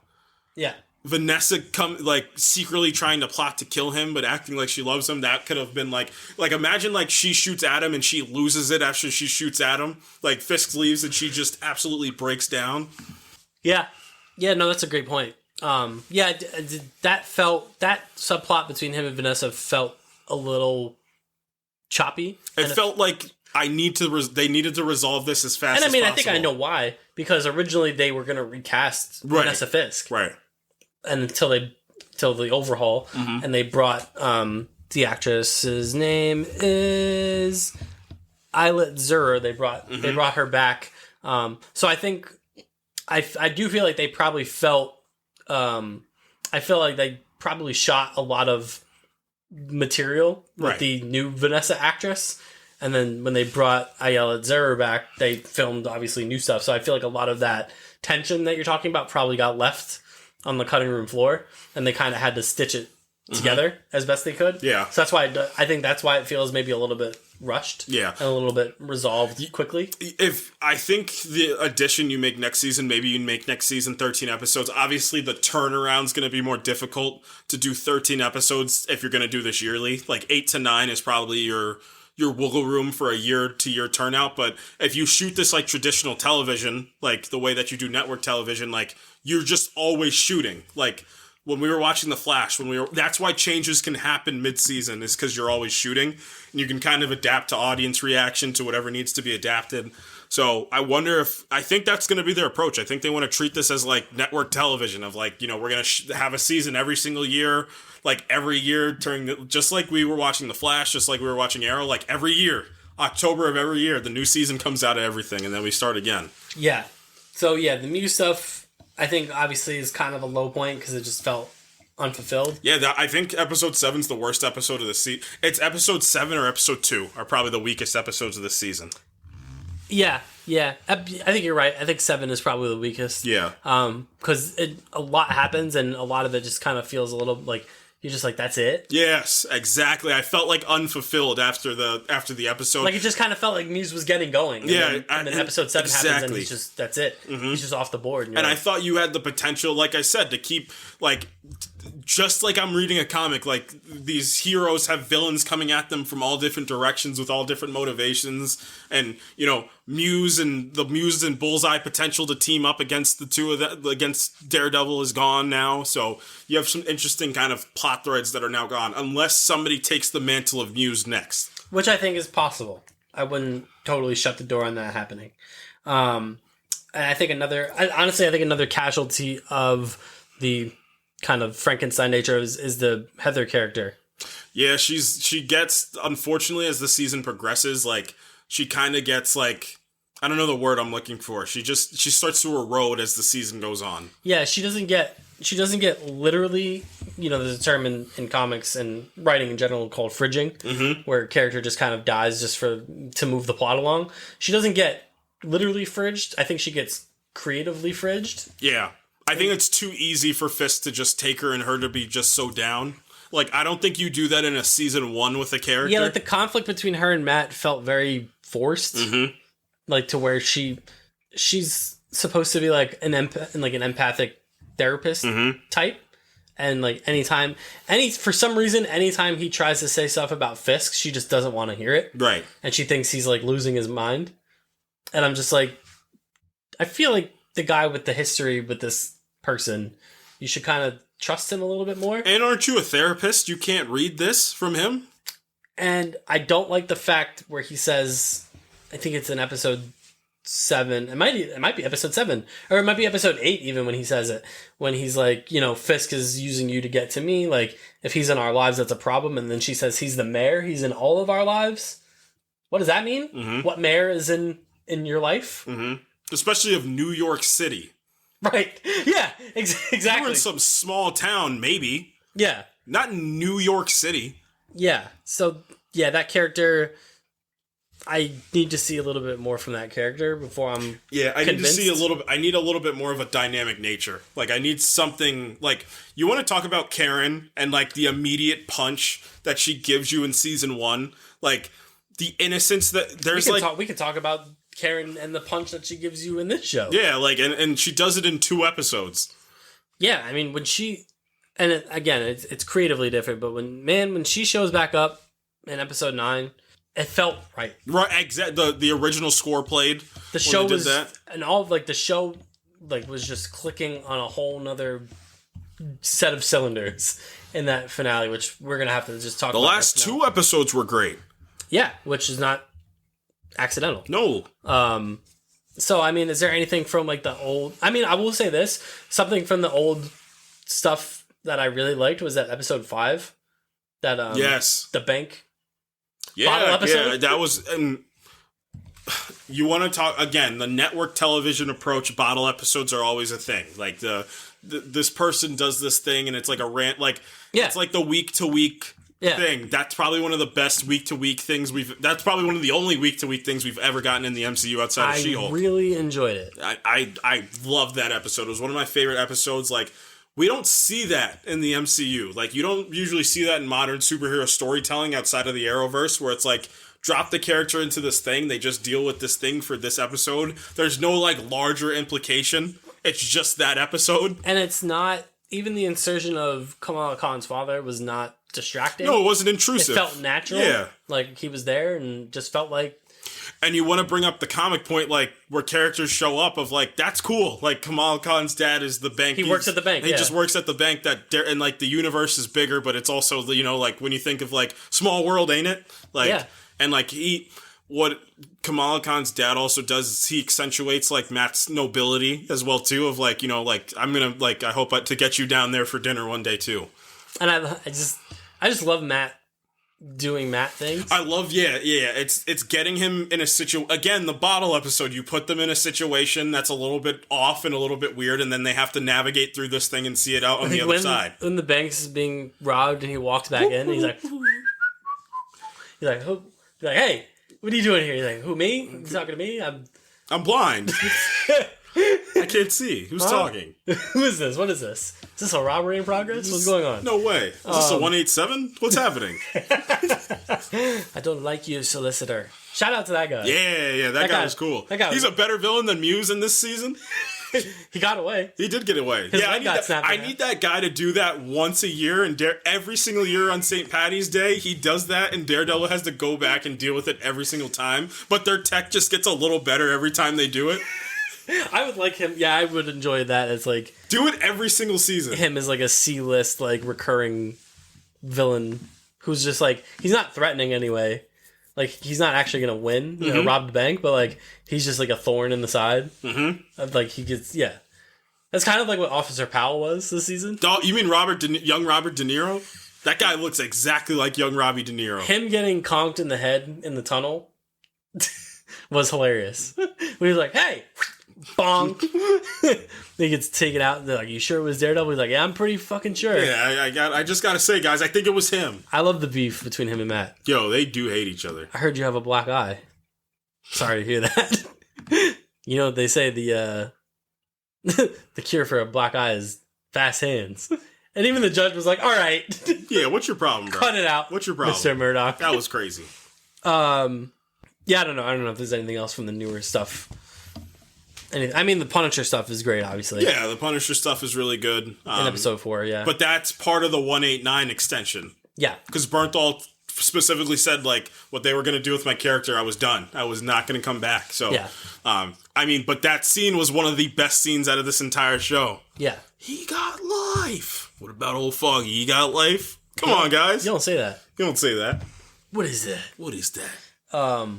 That's what he would have said when the bloater was coming. What is that? We'll talk about Punisher. Why is he still coming? Tommy hit him with a flamethrower. Why is he still coming?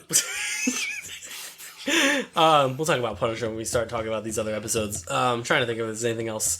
I mean, the Fisk stuff is all really good throughout. And the narrative choice to use Fisk and Matt as these two people fighting against their darker natures and then embracing said darker natures by the time we get to the finale was one of my favorite things that Daredevil on TV has ever done was the duality. And I love those.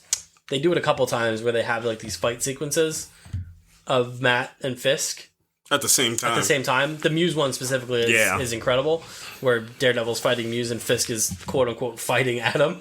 I also love that too, because it kind of also speaks to their personalities, because Daredevil is stepping into that confrontation with Muse not knowing what to expect, and he's doing it for a noble reason. He's doing it to save Hector's niece, whereas Fisk is fighting Adam out of, he knows Adam can't touch him. Like, he knows Adam's not a threat. He's doing it to fulfill his Adam was an artist. Of course he's not a threat. He's fulfilling his own ego. So I really liked how they paralleled those two scenes where Matt is fighting because Matt stepping back into the shoes of his darker half because he's doing something noble. He's saving a life. He's stepping into the unknown, dealing with Muse, whereas Fisk is going back to his darker nature because he just can't help it. Yep. And because it fuels his ego. He thinks that's the only way to save the city. That's his problem. Which leads to Vanessa shooting Adam in the head. And then, now we can just kind of talk about the episode 1, episode 8, episode 9. the Benson and Moorhead Daredevil Born Again, season 1. Man. As we like to call it. Once episode 8 hit. And it's just so funny, man. Episode 8, even though episode 8 literally picks up after episode 1. Like, it's kind of wild how they did this. They're like, let's just kind of do our own season within 3 I'm episodes. gonna do my own thing. Let's do our own season within 3 episodes, because episode 8 literally just picks up with Bullseye in prison. It's like the last 4 or 5 episodes didn't even happen. And we're just picking up with Bullseye in prison. Man, just down to the way that opening shot, that blue rose. The whole thing feels different. It's wild. I knew they were onto something. And even people who weren't tapped into like the logistics of, who was doing what, who was shooting what. Even people watching episode 8 this reminds me a lot of episode 1 for some reason. And it's because, this episode 1, episode 8, and episode 9 done by the new creative team, spearheaded by Aaron Moorhead, Justin Benson, and Dario Scartapane. Dario Scartapane was involved with the Netflix series, and involved with the Punisher as well.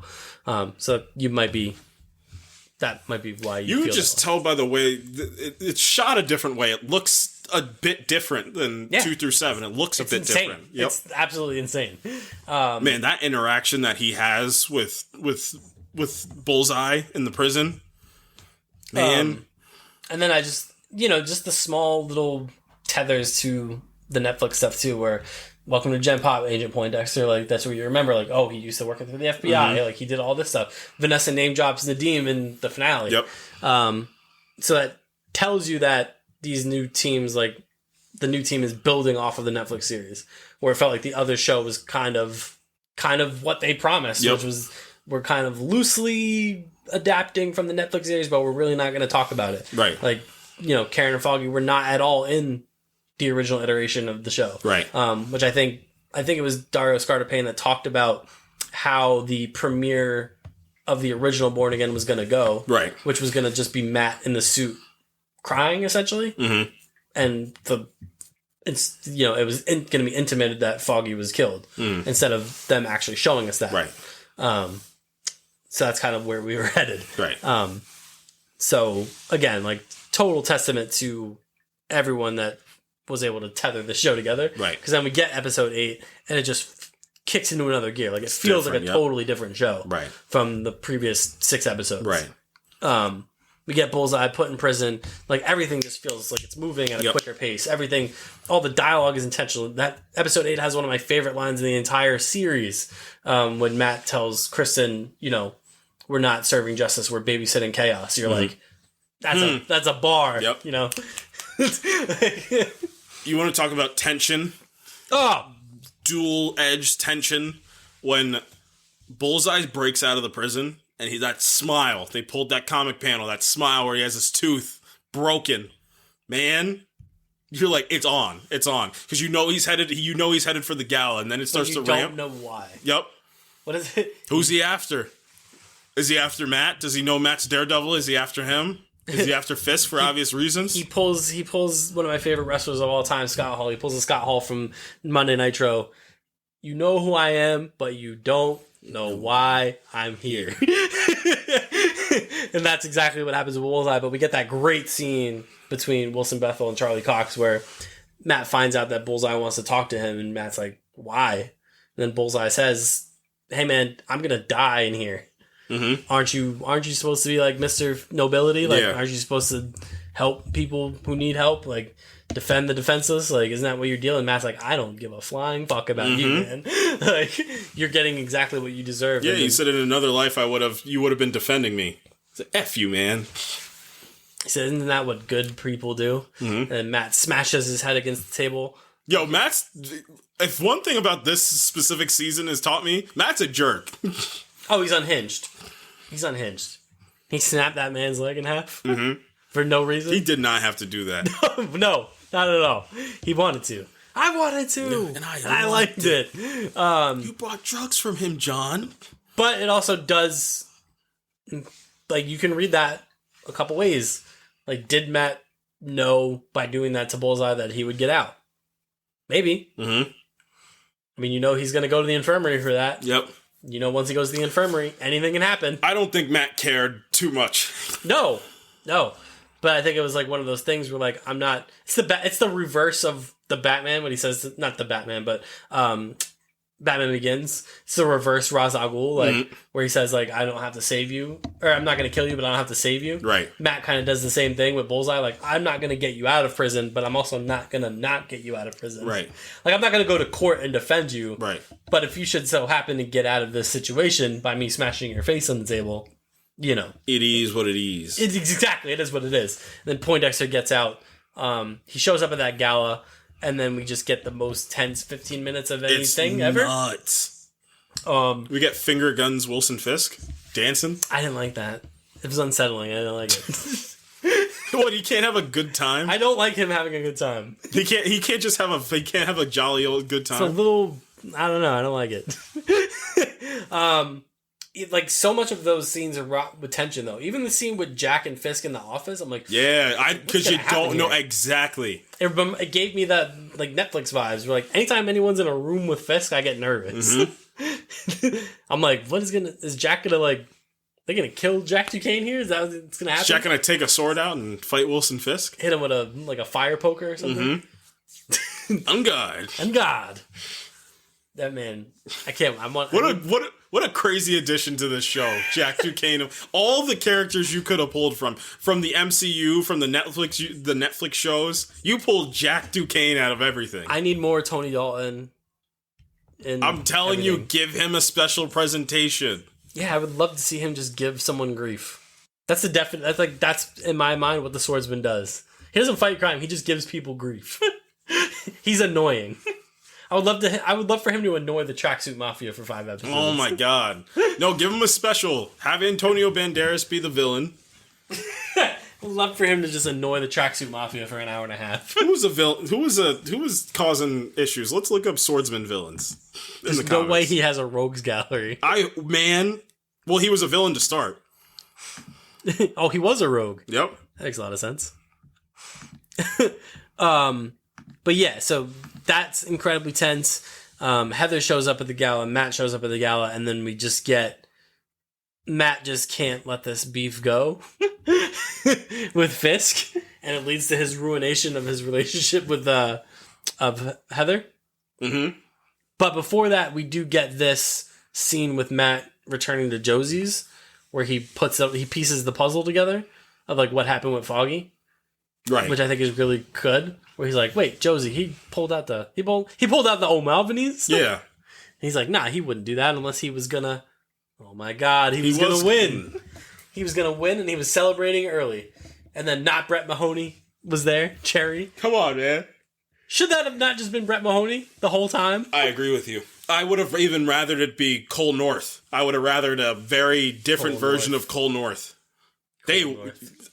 Possibly the only character wasted more than Muse was Cole. He is very much different in that Zdarsky run. Like he's an actual character in that Zdarsky run.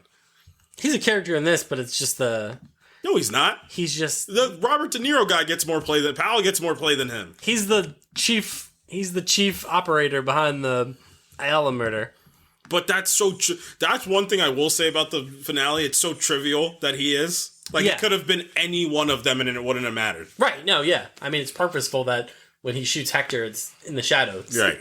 Like, you don't know who it is. Right. And it doesn't really matter. But yeah, we get Matt realizing that Foggy was about to win his case, and he was silenced. Silenced by whom, you ask?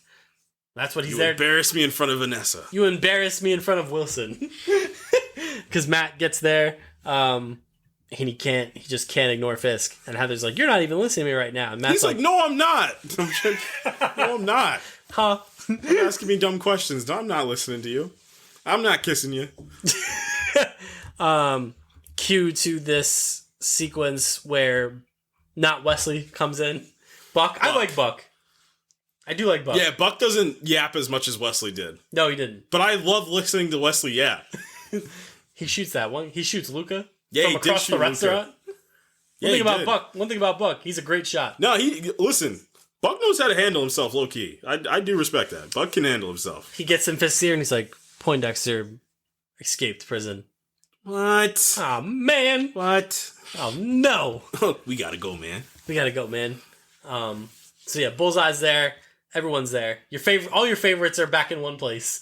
Matt, he's like, "Mind if I cut in?" And he takes Vanessa away from Fisk, which I know Fisk wanted to just crush his little beady head at that moment. You embarrassed me in front of Vanessa. He did embarrass him in front of Vanessa.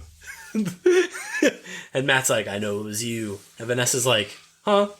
What are you talking about?" Matt's like, "You had Foggy murdered." And Vanessa's like, "You need to calm down." He said, shut up, bro.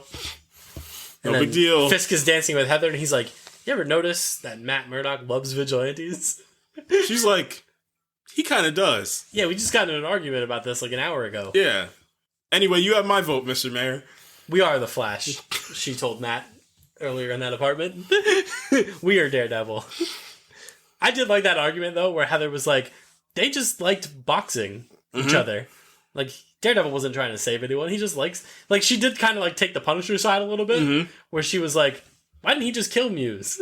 I killed Muse. Right. And I don't have any, like, moral thing that's gonna go at me. Like, why couldn't you just do the same? Matt's like, but Daredevil doesn't kill people. And Heather's like, because he's a coward. Yeah. She didn't say that, but if Frank was there, he would have said that. But yeah, so I love this. You don't know. And then Bullseye rides up an elevator very menacingly. He does everything menacingly. Yeah, he does. I wouldn't trust Bullseye to watch my kid. No, what the hell? I wouldn't trust Bullseye to run errands. Bullseye in a supermarket. I don't know. I don't trust anything he does. So he goes up there. He killed some poor guy with a fork. Then he grabs the rifle. Dog. You're like, what is... You don't know what's about to happen. He could shoot literally anyone in that room. And he fires the bullet, and Matt jumps in front of Fisk, takes the bullet. He was trying to kill Fisk. Dog. Chief Gallo's there for some reason. Why? Why Fisk? Why not Vanessa? I think he just hates Fisk. It's like he tells Vanessa in the next episode when we get the flashback to her getting him out. When she's like, my husband has nothing to do with this, and Bullseye's like, he's always has something to do with it. Even when he's out, he's in. Yep. Yo, Fisk and Fury in the same room? He's Nick Fury. Even when he's Wilson Fisk. Even when he's out, he's in. Chief Gallo thinks that he can just talk his way out of anything. And just by... Yo, bro talks so loud. He was literally in the room next. He said, guys, what if we just... what if we took down the Kingpin? Bro, shut up. This couldn't have been a text. Will you shut up, man? I do love that scene where like the photographer, the little paparazzi guy, takes a picture of Fisk, and then the vigilante task force goes after him, and Chief Gallo's like, "Hey, knock it off, you guys. This isn't right. This is police brutality. This is assault." And Pal's like, "Nah." He's like, "Nah, this is assault." And he puts the guy's hand in the fryer. And he's like, I'm gonna have you. You're gonna go on a 1 week probation. You're on your way to a written warning, pal. You're gonna get a written reminder for this. And Pal's like, fuck off. Yeah. Are you Wilson Fisk? And he's like, I'm not. You see this Punisher skull? I don't answer to nobody except Wilson Fisk. And the Punisher. That's not Maurice, that's the Punisher. That's my favorite person, is Frank Castle. And my boss is Wilson Fisk. So, get lost, Chief. Yo, he would have been a great Commissioner Gordon. And Gallo's like, I'll show you. I'll go. You know what I'm going to do? I'm going to go to the papers. I'm going to go to B.B. Urich. What happened to BB's uncle? Who's to say? He was allegedly killed by the Kingpin. Allegedly. You're allegedly also going to be killed by the Kingpin, Mr. Powell. Yeah, Chief Gallo's like, hey, B.B. Urich, I have information on every corrupt cop that Fisk has ever employed. Would you like to have it? And BB's like, why are you talking so loud? Yeah, isn't he right over there? Michael Gandolfini's son can hear me from here. Yeah, he can. Daniel. Let's talk about Daniel. He doesn't do a lot. But he does everything. But he does a lot in the last 2 episodes. Yeah, he does.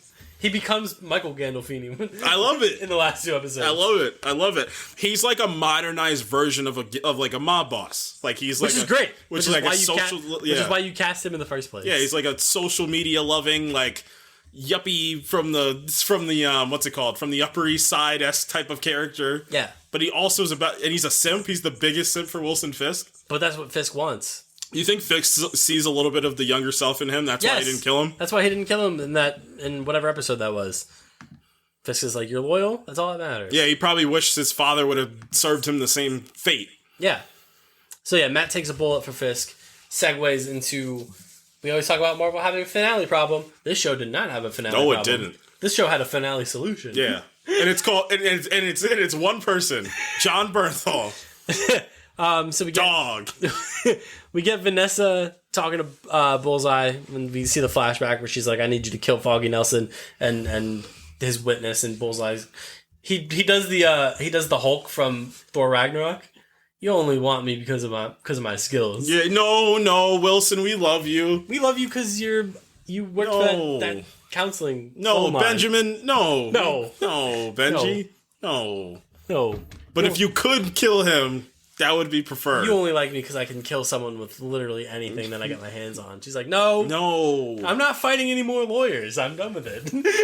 Why do I keep having to do this, man? Next, you're gonna actually want me to go against the She-Hulk? I'm not fighting any more beings. I'm sick of it. I'm not fighting any more lawyers. I'm sick of it. You feel bad for Bullseye here. Yeah, you do. A little bit, you do. Somebody on Twitter was just like, maybe he's an anti. Nope. Nope. He's a psychopath.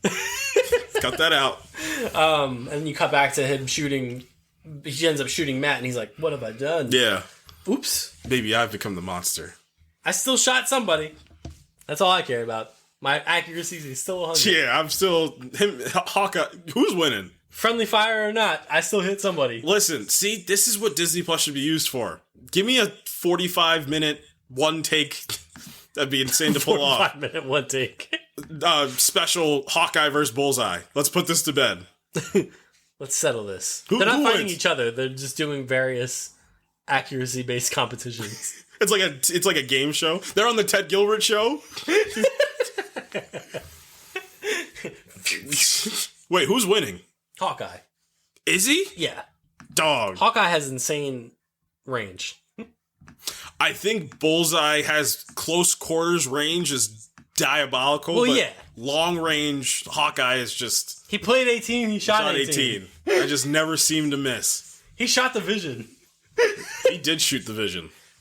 I don't know, man. Bullseye's a problem. Yeah. He is. No doubt. No doubt. So yeah, he shoots Fisk. Green Arrow's probably like, I'm also okay at this. He shoots Fisk. Matt's recovering from his bullet wound. Look, Matt, I understand what you're trying to do, but also not a good time for your conspiracy theory ramblings. It's not helping your... No, everybody thinks you're a psychopath, bud. It's not helping your case when you're just laying in a you're blind, so you're not looking at anybody, so you're just in a hospital bed, just like looking and be like, listen, Foggy knew he was gonna win. He was set up. Vanessa Fisk killed him. And Kristen and Heather are like, oh boy. He calls Heather Karen. Yo, dog. Fastest way to lose your girlfriend. Karen? Oh, no. Even I was like, oh. Yeah, I was like, Oops. So Heather's like, you know what? I'll come back when you're not under the influence of several painkillers. And Kristen's like, you need help. Get help. I'm not doing get help. Fisk, there's this moment at the end of episode 8 when 8 ends and you're like, is Fisk gonna like, I don't know, is he gonna be a little conflicted? That like, Matt of all people saved his life? No. Nah. Nope. He's just like, Buck, kill that man. Better to be a dead hero than a live vigilante. Bruh. Yo, all-time hater. He is a generational hater. And then we get this really bombastic Fisk D'Onofrio performance in the office when he's like, I want everything shut down. I want my cops out there on the street, no body cams, no nothing. And Chief Gallo's like, whoa, man, you can't do that. That would be a violation of everything I stand for as a cop. And I'm not condoning it, not condoning Gallo. Encouragement, Gallo, encouragement. What's he doing in this episode? I don't know. He's cooking. That's what he's doing. Ask me what he's doing. He's cooking. What is this D'Onofrio performance? I love it, man. He's one of the classic psychopaths.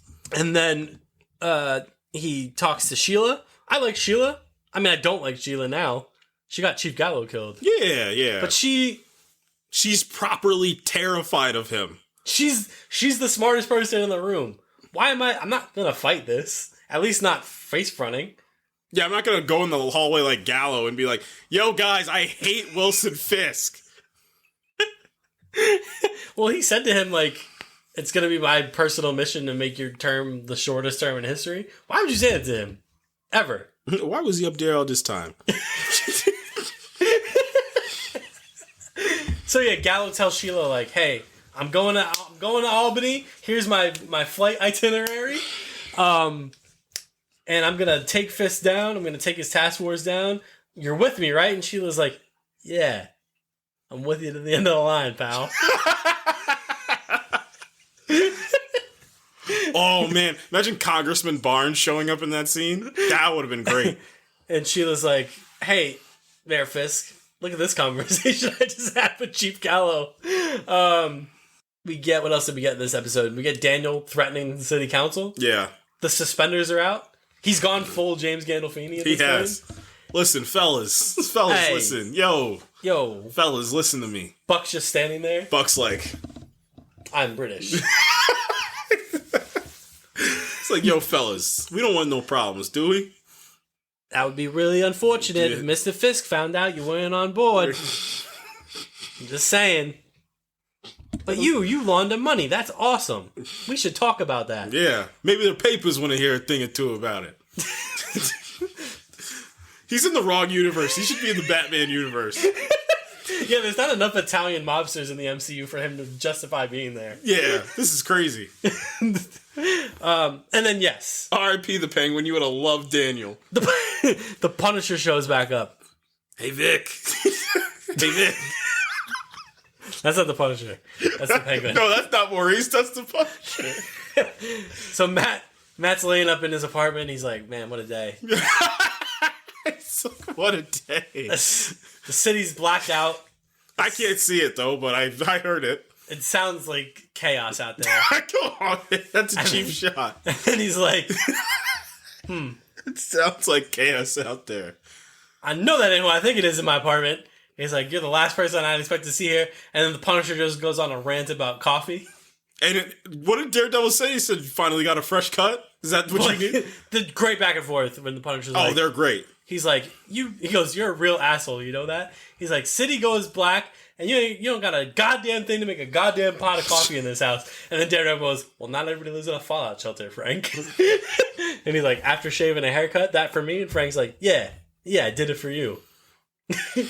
He did do it for him. And then Daredevil's like, I thought this wasn't your fight. And Frank's like, well, I got a phone call that changed my mind. Karen? Dun, dun, dun. Nick Fury called me. Even when I'm out, I'm in. Punisher only wears his trench coat for aura purposes. Yeah, yep. Yeah. I love that, like, that's, like, his signature look, and we've rarely ever seen Burnt on the trench coat, except for, like, distance. Like, distance shots, he's wearing the trench coat. He only wears it for aura. Yeah, he does. And he goes, I'm warning you right now, Red. Those fanboys come up here, I'm chopping them up. And you're like, uh-oh. No way he's going to actually chop them up. And then Daredevil's like, not sure I want that kind of help, Frank. Frank's like, well, it's the help you got. Yeah. Because we couldn't afford any other defenders. Yeah. Luke Cage, let's save it. We have a dedicated Luke Cage rant at the end of this. We couldn't afford any more defenders, so I'm here. Wait, isn't John Berthal the most famous of the defenders? And this is the one you went with? So the cops are coming. The task force is coming. They don't know Frank Castle's there. Yeah. That's horrifying. They also don't know Matthew Murdock's there? No, they do. They don't know Daredevil's there. No, they're just going after Matt Murdock for some reason. And they needed everybody there to go after one blind lawyer? Suspicious. Yeah. That don't seem suspicious? Well, because they were probably like, well, he kicked off... Oh, no, Powell's like, guys, you guys don't understand. Look, he told me last time, if we were gonna go after him again, we needed to bring more guys. We're bringing more guys. So the task force gets there. Daredevil aura farms through the ceiling. Through the skylight. He starts fighting guys, and then kablam! One of these poor task force guys gets their head blown off by the Punisher. You ain't Maurice, you the Punisher! And all the cops are like, oh god! And I love... The sequence was incredible. It's nuts. For a bunch of reasons. One, I love that the Daredevil stuff is in regular motion, and the Punisher stuff is in slow motion. That's intentional. It's because it's like a thing, whereas like the Punisher is reveling in the violence. Mm-hmm. That's why all his sequences are in slow motion. Didn't know the Punisher could do that. Yeah. Wow, he can change. He can change camera settings. He can make things go slow motion. No wonder he's so. Wait, what was our joke that he can break the fourth wall? Oh yeah, because he can't be bothered with subplots. He's a main plot only kind of guy. Yep, that's why he's getting a special and not a movie. Right. He doesn't need a B plot. No, Punisher has no time for B plots. Give me 52 minutes and I'll be good. So we get this incredible scene where Daredevil and the Punisher are fighting people. Bodies are flying everywhere. The Punisher's shooting. Bodies hit the floor. Let the bodies. Daredevil gets this one cop absolutely brutalized when he goes, Frank, stop! And then Frank shoots this cop probably 8 times. He's like, I'll show you stop. It's great. I mean, what else can I say about this sequence? It's incredible. And then things start to slow down a little bit. Cole North fires at Daredevil. Daredevil dodges the gunfire, which is awesome. It's funny because he's dodging the gunfire. Meanwhile, Punisher's just murdering everybody that's in his crosshairs. Punisher throws a knife through Cole North's hand, and then we get a little narrative tension where the Punisher picks up the Punisher shell casing. And he's like, "Hey man, I think we found your guy that killed old White Tiger there." And then Daredevil's like, "Did you do this? Did you kill White Tiger?" And Cole North is like, "Yeah, maybe I did. I wanted to, and I liked it. I wanted to, and I liked it." And Cole's like, "Do whatever you got to do. I did what I did. I'm cool with it." I Again, to your point, not a great representation for our boy Cole North. No, that was not great. I gotta unequivocally say that was not outstanding. Daredevil conks him in the head, and the Punisher's like, kill him. Do it. Come on, you beat me by 1 second. Dang it. Daredevil starts having flashbacks to Hector, to Foggy, and he's like, nah, I'm not going to do it. And the Punisher's like, well, if you're not going to do it, I will. Don't you worry. He goes to shoot Cole, and Daredevil steps in front of him, and he's like, nah, I don't want this, Frank. And Frank's like, or Daredevil's like, it's not what I want. He's not worth it. And then Frank looks over at some other cop that's off screen and goes, well, what about him? Is he worth it? Bang, bang. Man. They get into a classic Daredevil Punisher argument. That was crazy. When Daredevil's like, you're always a freaking liability. And Punisher's like, liability? You see how many heaps of people I took out here? And Daredevil's like, shut up. Grenade. Punisher's like, huh? And he's like, grenade. And then they jump out the window. And then Karen shows up. Karen did show up. And then the show just, you thought it kicked into a gear, and then Karen shows up and it kicks into another gear. Hey, remember the Netflix show? Let's get back to that. Yeah, and then we just get this incredible dialogue between Karen and Matt, Karen and Frank. Karen's like, hey, you want to go on a subplot with this, Frank? And Frank's like, nah. No, I have a Punisher special to get to. Over my dead body will I be part of a subplot? I'm going to stay right here. Wait, was he part of a subplot in this? No, because it sets up his plot. Oh yeah, he takes advantage of it. He turns his own. He has the mental capacity as a fourth wall breaker to take his subplot and turn it into a main plot of his own project. He's him. So Matt and Karen have this really nice moment when they're doing the warehouse search, and Karen's like, "You're the best," and Daredevil's like, "You're the best." Remember Netflix? Avocados at law. Medulla oblongados at law. It's great. I mean, Deborah Allen Wall is incredible. Like I said, when she shows up, the show kicks into another gear. So I'm glad she'll be back for next season. Yes. The Punisher goes to Red Hook. He's him. He's him. Comes out of the shadows. Like, it's terrifying. Yo, they're like, don't kill him. We're simping for him. Don't kill him. You should have killed him. He's the best guy around. Yeah, the cops are the definition of that. He's the best guy around. What about the people he murdered? What murder? That's Jackson to Joel Miller. What about the people he murdered? What murder? So the Punisher kills more of these cops, but they finally overwhelm him because there's just too many of them. Even for the Punisher. He doesn't have a Daredevil to kind of take a few away, to set some backdoor screens for him. Yeah, no. Meanwhile, Chief Gallows shows up to talk to Fisk. He's like, hey man, this is a really weird plastic room you got. What's happening? Well, he's going to go to his fight in Albany, and he comes across one of his patrolmen, Luke. Yeah, it's old guys. He's like, Luke, I remember you when you were a rookie. Luke's like, yeah. You with the task force now? Because he's got the Punisher's tattoo on his neck, and he's like, yeah, Fisk helped me out. You know how it is. Gotta survive, right? And Gallows like, I'm about to die, aren't I? Yep, I know where this is going. I'm going to get mine in, though. Yeah. He didn't. I'm going to get a word in otherwise. So he goes into this room with Fisk is there, the task force is there, Daniel is there, Buck is there, Sheila's there, and Gallows like, this is a weird place to have a meeting. And Fisk is like, yeah, it is. You know? And Gallows like, you're a real scumbag, you know that? And Fisk is like, you haven't even seen the depths of my scumbaggery yet. Yeah, shut up, Commissioner Gordon. Throat chop. Boom! And you're like, oh. That was also Gallows. I was like, oh. I felt that. He hit him so hard, I felt it. Hit him with a throat chop, then hit him with a neck chop. Hit him with the Donkey Kong double fist to the back. Double fist to the back. You're like, ooh. Meanwhile, Frank's yapping. Frank gets Frank's got the task force. He's looking at young Bobby De Niro, and he's like, "Yo, fellas, I just want to tell you, you guys are the weirdest freaks I've ever met."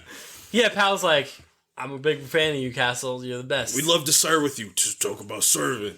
Talk about serving. Thank you for your service. Thank you for your service. He said that. He said that to your service. He's like, what's the first thing he says when he sees him? He goes, Jesus Christ. Jesus Christ, Joel. Jesus Christ, Joel. Oh, we never got that. Dang it. Even their Punisher skulls look weird. They're mid. They're no good. Like, I don't know. Did Cole do his own Punisher skull? Because that one looked great. Cole's Punisher skull looked great. Yeah, the other ones look horrible. Cole died, and they were like, oh no, our artist. Who's that artist? Our muse. Our resident artist died. Who's gonna draw our Punisher skulls? I guess we gotta do it ourselves. And it looks like it. They look terrible. They look no good. You found these Punisher skulls on DeviantArt, didn't you? Yeah, this is no good. Now, on all of my bingo cards, I just didn't think that Gallows' face being ripped in half was on there. Holy shit, dude. Yeah, so we're intercutting between Frank and the Task Force and Fisk and Gallo. And it's really smart because, like, you're waiting... Because with Fisk, anytime he's got his hands on someone, you're just waiting for the gross, explosive thing to happen. So they keep cutting back and forth between that and Punisher. And you're like, when is it... Which one is it? What's going to happen? Because you got the Task Force being like, we'd love to have you on our side, Frank. And Frank's like, get fucked. Yeah. No thanks. No thanks.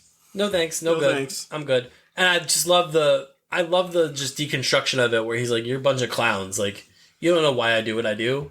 Like, what is this? It's like, you think you... And then I love how Castle's like, you think you know my loss? Like, my pain? Like, I didn't become the Punisher because I wanted to freaking... Kill people for fun. Yeah, I'm doing it because of my family. You frauds. And then Pal's like, all right, well, I guess we're just gonna punch him. I don't know what they were trying to accomplish here. Just beat him up? They still got some love for him. Just kill the Punisher. No, it's not that easy. It is that easy. It's not that easy. And then yeah, so Fisk neck chop, double fist punch to the back, and then he grabs Gallows' little melon head, and you're like, oh no, he's gonna Oberyn Martell him. No, he does much worse. Yeah, it's infinitely worse. Whatever you thought the worst was gonna be, you would not be prepared for what he does. Worse. So he's squeezing his little head. Gallows' face is turning purple. His eyes are bulging out of his head. And then it happens. I don't even know how to explain anatomically what he does. Well, it looks like he rips he breaks the top part of his skull and bends it, and then his jaw gets ripped off of his mouth. I'm Wilson Fisk, and you're watching Disney Channel. Yeah. Dun, dun, dun, dun. That's what he should have done with the rabbit in the snowstorm. It is... Disgusting. Grotesque. It's like... I just wasn't expecting it. That's the problem. I just wasn't expecting it. It's like Blumhouse level horror. Dog, gore. They ripped his head off.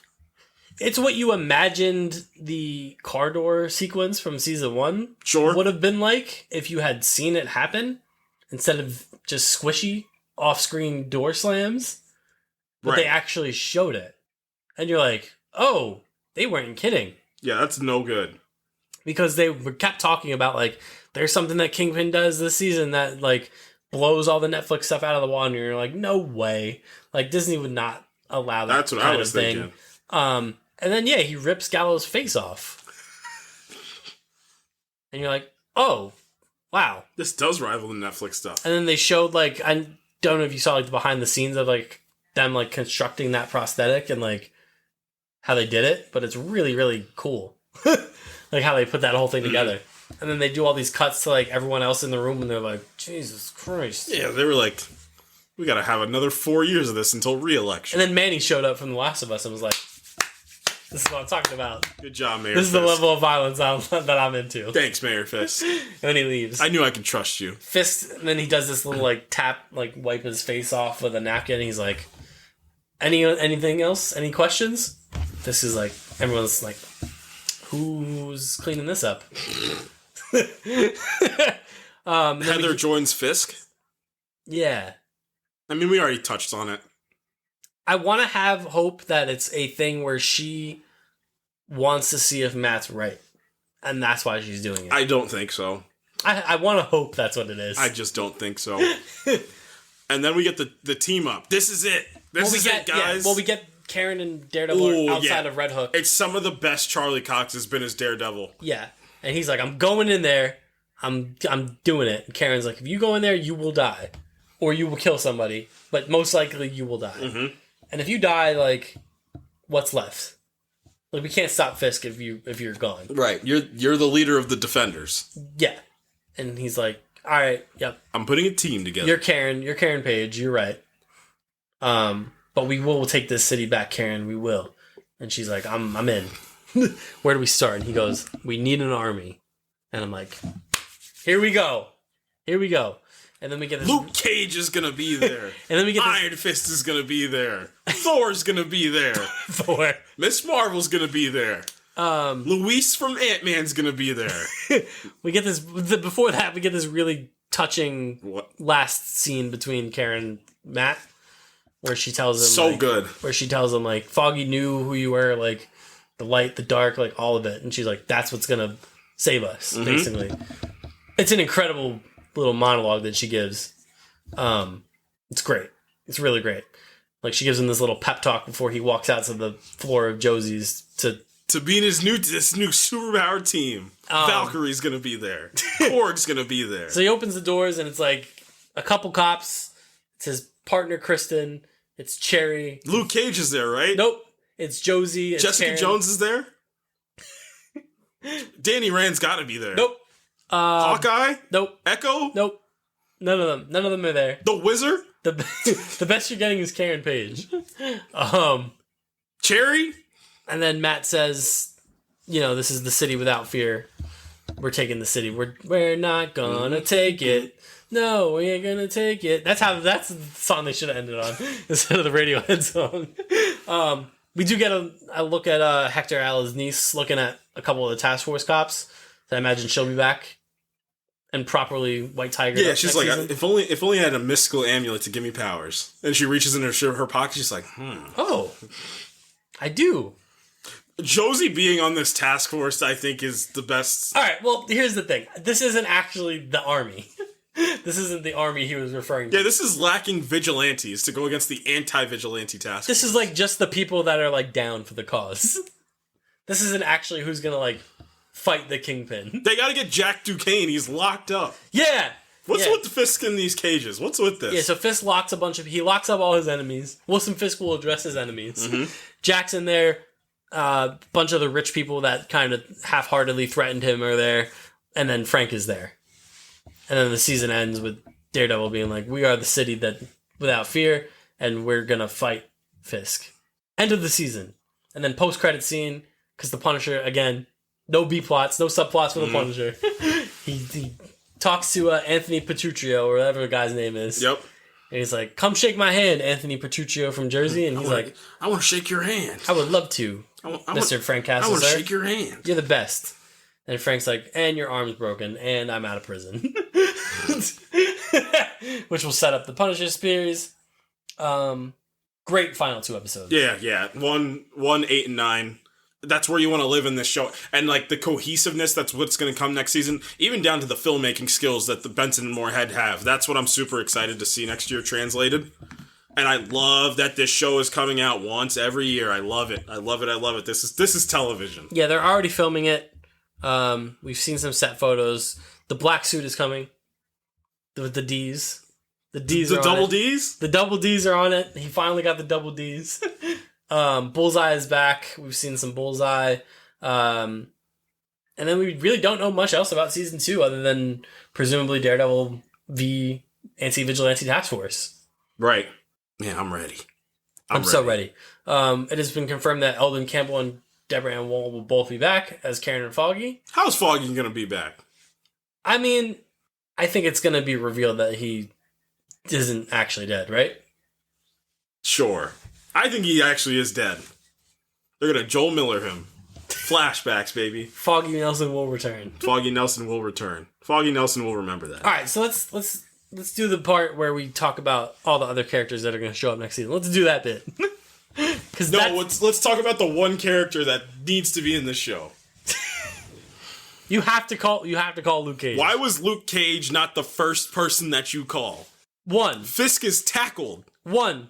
He's bulletproof. 2. He's bulletproof. The anti-vigilante task force carry around guns. He's fine. 2.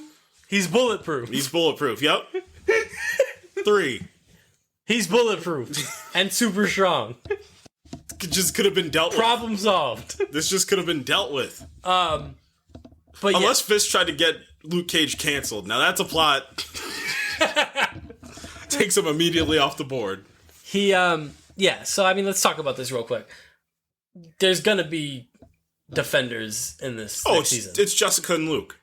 Iron Fist? I would love the only thing I just need it to be a comic accurate Iron Fist and I'm good. Like, I need an Iron Fist the way they executed Daredevil and She-Hulk. That's the type of Iron Fist that I want. I think they're going to get all three of them back. Yep. Defenders, let's run it back. I think they're going to do it. I think Elektra's coming back. Original actor? Yep, and she said, I want to play... She said, as soon as she... I think she was in an interview a few days ago, she literally said, like, if I get the call, I'm coming back. Like, I will be back in a heartbeat. I guess if I had to rate it in terms of likeliness, I think Jessica Jones is 100. I think Luke Cage is like 90. Mm-hmm. Iron Fist is probably like 65, 70. And then Elektra is probably like in the same boat. Right. Any other... Like, I think the Defenders are a safe bet.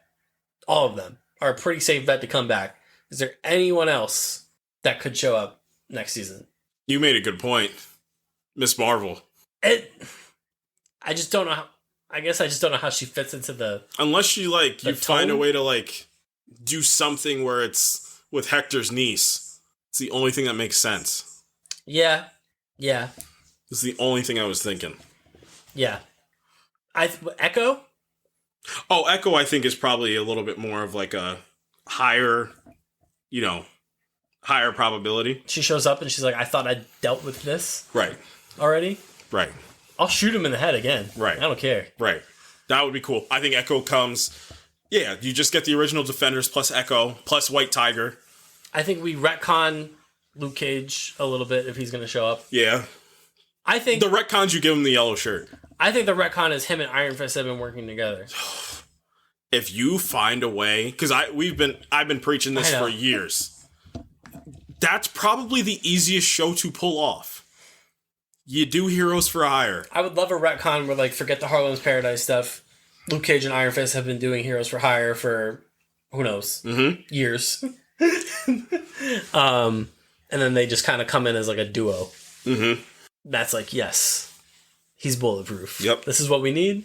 We need a bulletproof superhero. We need Cherry. Cherry has, like, arthritis. Like, he gets winded after, like, a block run to chase somebody down.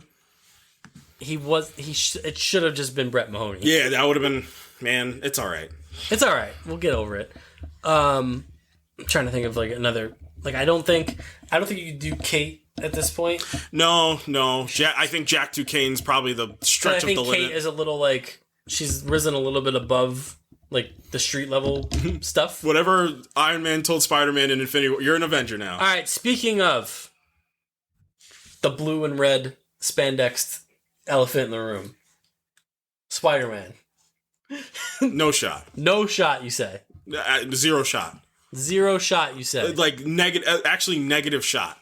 I'm leaving the door open. Beyond negative shot. I'm leaving the door open. Beyond a negative shot. And the only reason I'm going to leave the door open is because I feel like if they really wanted it, Disney could strong arm Sony into letting it happen. They would never do it. I think they could. I think Never. Disney could strong arm it and make it happen. I'm like adamant they're not going to find a way. No shot. No shot. I wouldn't put it past them. No shot. And then I don't know who else you would possibly conceive, unless like you somehow roped Hawkeye in. Which it would be the most difficult piece to do. But also like logistically, I don't know Jeremy Renner's physical state. Cloak and Dagger. Oh, I would love that. I don't think that's crazy. No, you find a way to get Cloak and Dagger, and then because you have Hector's niece, who's going to be White Tiger, Cloak and Dagger, Miss Marvel, Daredevil. Funny enough, was the backdoor to Young Avengers pilot. Yeah, I don't think Cloak and Dagger is that crazy. It's just, I guess my only it's hard. It would be hard enough dealing with like Luke Cage existing in that environment, but like Cloak and Dagger who have actual powers. Right. Like, how does the anti-vigilante task force deal with that? Unless, like, between season 1 and 2, like, Fisk gears them up to dealing with, like, powered people. You know what I mean? Yes. Because Fisk would have the resources to do so. Because he's already name-dropped Spider-Man so, like, Fisk is already aware that, like, powered people exist. Right. It's not just, like, acrobats and maniacs right that he's dealing with. Like, so I think maybe between season 1 and 2, Fisk arms the task force with like a proper arsenal, right? And then you can like start maybe flirting with like the Cloak and Daggers. because then like maybe Fisk has like weapons that can deal with like people with actual powers. Right. So I could see that. I think Cloak and Dagger would be a good pull. Yep. I wonder if Fisk gets a vigilante on his, not a vigilante, but a powered person on his side. I was thinking about that too. Oh, yeah, that's interesting. I don't know who would it be, or if you get a new comic character in there. Yeah, I mean, I feel like that would be the next evolution. Like he would have to get someone like that. Fight fire with fire. Because then Bullseye's Fire. the wild card. Yes. Because we do, like, in that, like, super cut of, like, people, then Right. we do see Bullseye in, like, some type of, like, apartment. Mm-hmm. So it seems like he's settling down and kind of, like, Right. retooling. So I think there's going to be a little bit of working against each other Right. with him and Daredevil. Sure. I think there's going to be an element of that. Right. Where Bullseye's going to be like, come on, dude, like, let's work together to take down Fisk, and Daredevil's going to be like, No chance. shot. Like, I'm already kind of, like, flirting a line with the Punisher. Right. I kind of like him. Yeah. I can't stand you. Right. Like, that's the line that, like, I'm never going to be willing to cross. Right. Unless something happens where Right. he has to team up with Bullseye. Right. Agreed. Great season of TV. Yeah. Overall. The fact that, overall, there was some bumps, but man, my biggest thing is the fact that they salvaged this thing is just it's incredible. beyond me. And you know what the biggest thing that was able to keep the glue? It's Charlie Cox and Vincent D'Onofrio's performances were the two pieces that kept the glue. They were the glue pieces. And were consistent. Yes. Like, man, even across the old stuff and the new stuff. They were. I can argue that was the best Charlie Cox had ever been as Daredevil. You might be right. I think you might be right. And I think the reason for that is, weirdly enough, even though like the first 3 seasons were obviously hyper focused on him, this first season of Born Again was hyper. Like, there really wasn't a lot of side character B plot stuff. Right. Like there was in the Netflix series. Like the Netflix series had, obviously it had like Ben Urich's storyline kind of like in season 1. Right. Season 2 had all the hand stuff going on. Season 3 had the Nadim stuff. Mm-hmm. So like, yeah, of course he was the centerpiece of the show, but like this was like, Matt was in damn near, it was either Matt or Fisk were in damn near every scene of the show. Right. And then again, like to your, like coming off that point, this was the most we've ever seen Fisk too. Yes. In season 1, he was like the Spectre. Season 2, he was in prison. Right. And then season 3, we saw a lot of him. But then in this, he was a co-star. They were legit the 2 co-stars of the show. Right. And I think you're right. I think they were able to anchor both creative processes. Right. You don't win without the 2 of them. No, absolutely not. So I'm just all in all, like I'm really looking forward to next season when this crew has their full hands on everything.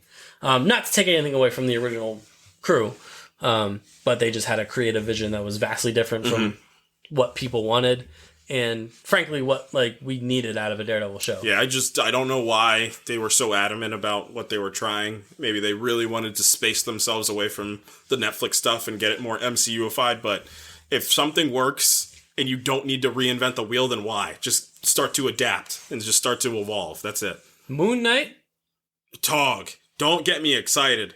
Don't get me excited to the possibility of Oscar Isaac saying yes to something like that. Would he do it because of the Jesus show? Or the Jesus movie? Doing a Jesus movie and then a Daredevil I would say thing? Moon Knight's more likely than Cloak and Dagger. Oh, one gazoogle %, of course.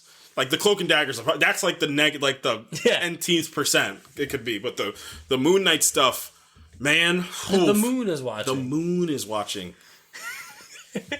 Man, what I would give to get Moon Knight in there with them. Werewolf by Night. No, I'm kidding. Man thing? No. Yo, get Werewolf by Night in Secret Wars. He better be in there. I would just like to see the task force respond to Moon Knight. They'd be like, what the? Yeah. What is this? Mayor Fisk, you're never gonna believe this, man. This guy was attached to the moon somehow. It gave him powers. He was attached to the moon. He threw a freaking moon at me. They threw the moon at me, man. I didn't know what to do, Mr. Fisk. Please, I need this job. Bring back the Luke Cage goons. Dude, okay. So, we're going to go on a rant about Luke Cage for 2 minutes. Luke Cage, many people would have thought, especially after the first 6 episodes of season 1, is like a whatever guy's cool, whatever. Show wasn't as great after that. I wholeheartedly disagree after watching him fight, because there's no reason a Luke Cage a Luke Cage show should have better fight scenes than an Iron Fist show, but it did. Listen. Luke Cage is a problem. He boinks people on the head and they just fall. And they go unconscious. He owes the city $3.7 billion in property damage. He catches grenades and just eats them. Why was he not the first call? Karen, that's the first guy you call. That is the first guy you call. You call Luke Cage. I need this handled. Put some of those goons on the task force. Dog. Wait, you Luke Cage. Snap, you Luke.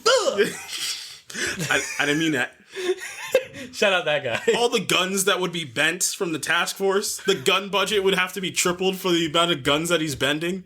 Yeah, you gotta call Luke Cage. You just call Luke Cage. I'm Luke Cage. Damn. Get him in there. Just call Luke Cage. I need these defenders on my screen expeditiously. I'm sorry, I just do. Call Luke Cage. I don't want to be that guy, but like, I think it'd be just super cool to see them all again. Even Iron Fist. I think in the right hands, I think it could be cool. I think Finn Jones can act. I think it'd be cool. He has one last, and he said it. He was just on the thing, and he said, like, I understand. Well, I forget what con he was at, but he's just like, I understand. I get it. But, like, I just want one more shot. I think they should give him said shot, man. Yeah. Like, I think I've got to imagine that's where this season 2 is going, is he's going to get the defenders back together. Yep. Because, look, man, we did the bit with the Dragon Bones. It was kind of weird. This is more our speed. Mm-hmm. we're saving the city, and he can recruit them out of like maybe all the defenders are like down on their luck. Maybe not. Maybe Jessica Jones is almost certainly down on her luck. Yeah. No. Well, that's kind of where perpetually she stays at. So like Daredevil gets into a bar and there's Jessica Jones just unconscious. And right. Like, all right, get up. You have a higher calling, Jess. And she's going to tell him to screw off, and then she'll show up. Yep. And then she'll be there. Much like the Punisher, question mark? He was down there. They would get along the best out of everybody. Yeah. That would be great. Yep. I would love to see the Defenders mix it up with the Punisher. Because he was kind of by himself. You ain't Maurice, you the Punisher. You snap, you that guy is incredible. Punisher. That was my favorite part. Cole was like, Frank Castle's here. Well, see ya, Officer North. We're all dead. We're all dead. Officer North, do you need backup? Frank Castle's here. So I'm hearing is you don't need backup. No, I do. No.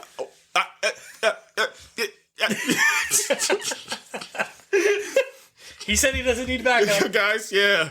We're good. What did he say? He said Frank Castle's there. He said, all right, guys, I think we should all take lunch. So I'll go back to Red Hook, fellas. We will not be dealing with that. You guys want to hit Subway on the way back, guys? Like, this is not for us. No thanks. I'd rather be conked on the head by Luke Cage than be murdered by the Punisher. Thanks. Yeah, any final thoughts? I'm looking forward to the season 2. I love the year in, year out thing, man. This is television. Yeah, we're less than a year away from the next season. Marvel, give us more do more of this with more main characters, not like your C and D list. Give us more B and A list characters that just have television shows. I'm trying to think of who else. A Heroes for Hire show. That's a 10. I mean, I think they really have an opportunity to do stuff like this. Mm-hmm. I just saw a tweet that says, what does Mayor Fisk plan to address the void taking over his city? Great point.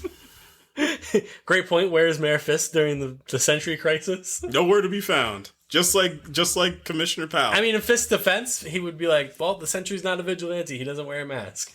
No, that's the government taking oversight. The government maybe want to register. The government ought to register these beings. And Ross is somewhere. We tried that. They threw me in prison. You think Fisk is going to address that the president turned into a Red Hulk? No. Missed opportunity. Man. What if Luke Cage runs against Fisk for the next mayoral election? Oh, I was actually thinking about that. I'm not even joking. Like, legitimately, I was thinking about that. Like, you get the guy from Harlem to run and get, like, the guy from Harlem that got the whole... It's funny, we were just watching those clips before we hopped on. Like, he was the heart and soul of Harlem. Like, to get that to run against Fisk would be something. Someone that can't be intimidated? No. Physically, too. You get in... It should be the other way around. Fisk should be like, oh, boy. He's just throwing goons across the room. That'd be cool. Fisk is gonna hate when the Fantastic Four show up in New York. Yeah. What about the Spider guy from YouTube? And he was name dropped, right? Spider-Man was name dropped this season? Yeah, it was, yeah. Yep, Spider-Man was name dropped. That was it. That was the only name. Well, Ms. Marvel was obviously name dropped, and her Funko Pop was shown.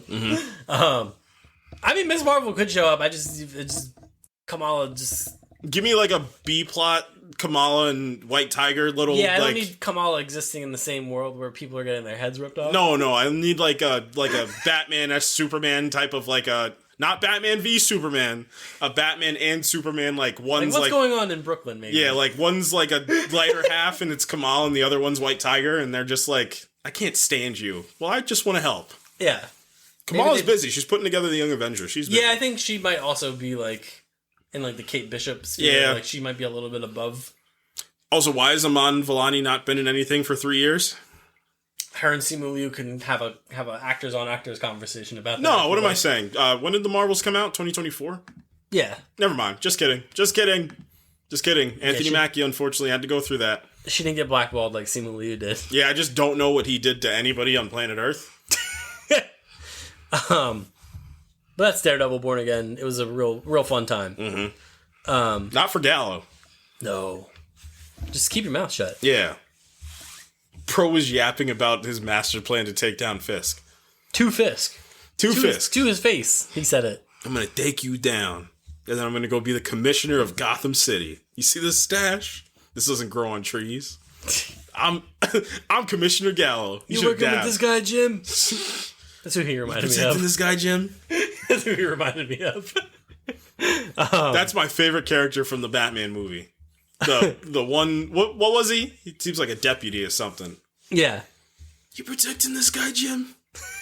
I got you on assaulting an officer. Now you got me assaulting 3. Yo, listen. Robert Pattinson was him as Batman.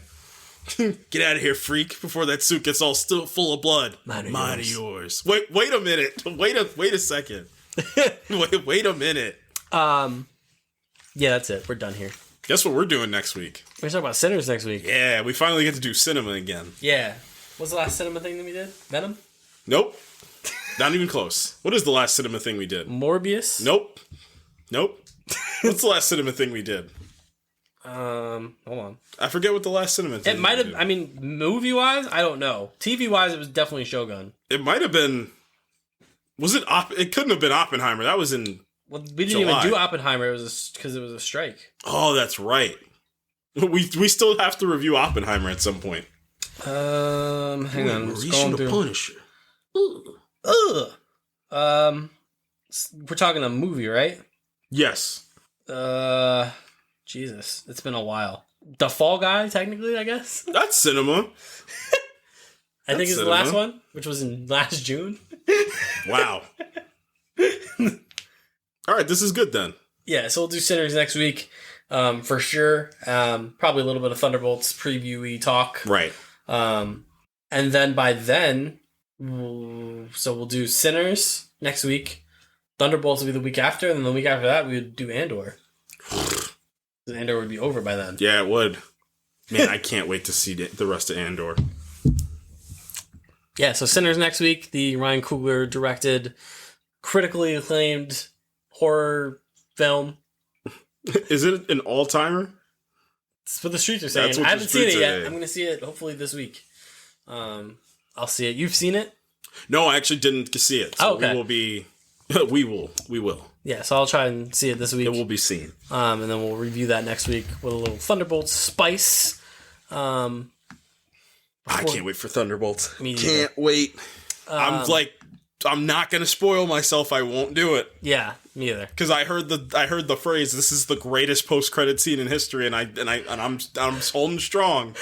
The information's out there. I'm mad we didn't get that pre-screening. Yeah, I tried. I know. I tried. It's all right. It's alright. Next time. Next time, baby. Next time, baby. I didn't think we were going to end with it. Terrence Howard, a War Machine shows up.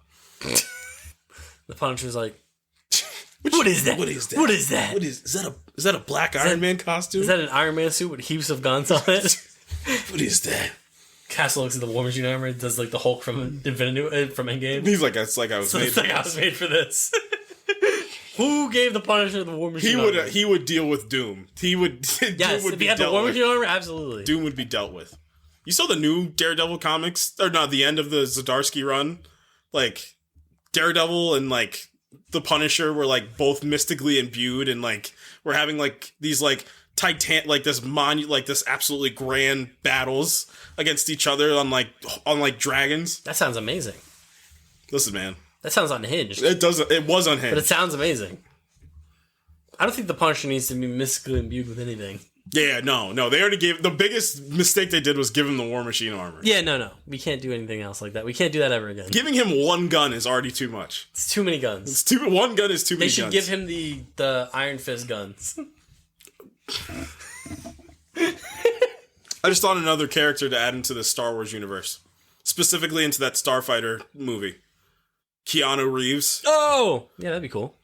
It's like this stoic Jedi. Bring Colleen back for Daredevil. Sure. She's a better Iron Fist. Danny Rand, you have to prove to me that you're the better Iron Fist. Don't start. Don't. Davros was a better Iron Fist. You have to prove to me, Danny, that you're a better Iron Fist. Luke Cage would be in better Iron Fist, technically. Luke Cage would be an incredible Iron Fist. He would be. Misty Knight would have to come back. Yeah. Yep. You have to bring Rosario Dawson back, but actually make her night nurse. Instead of just making her Rosario Dawson. Mm-hmm. Yeah, that'd be cool.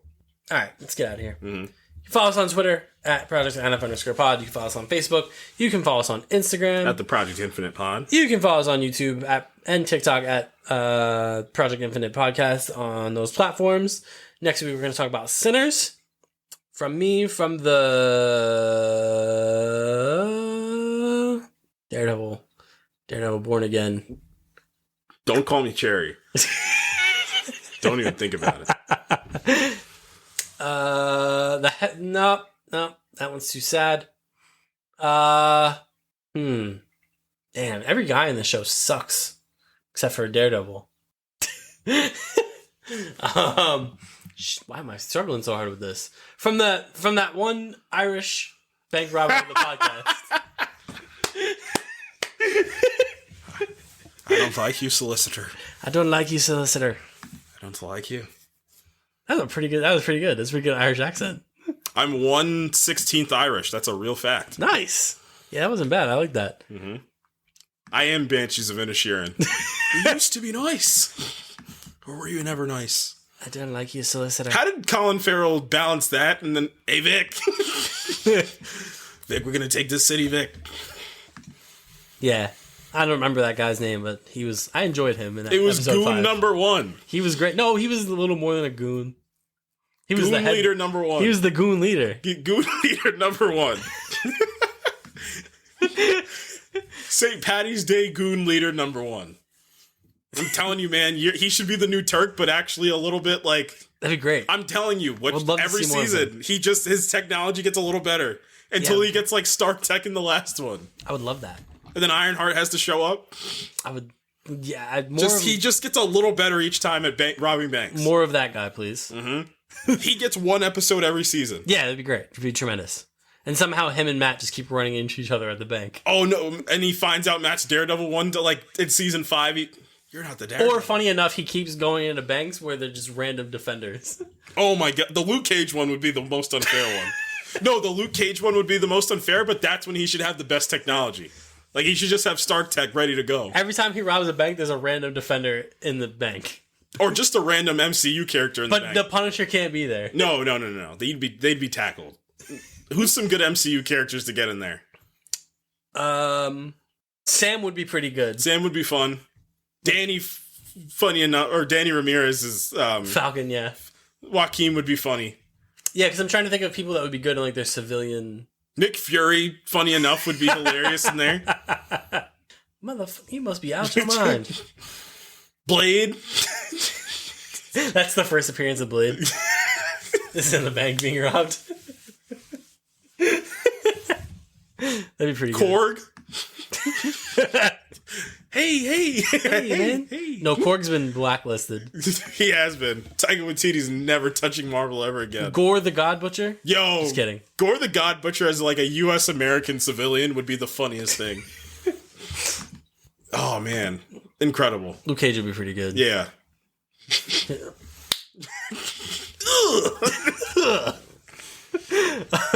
All right, guys.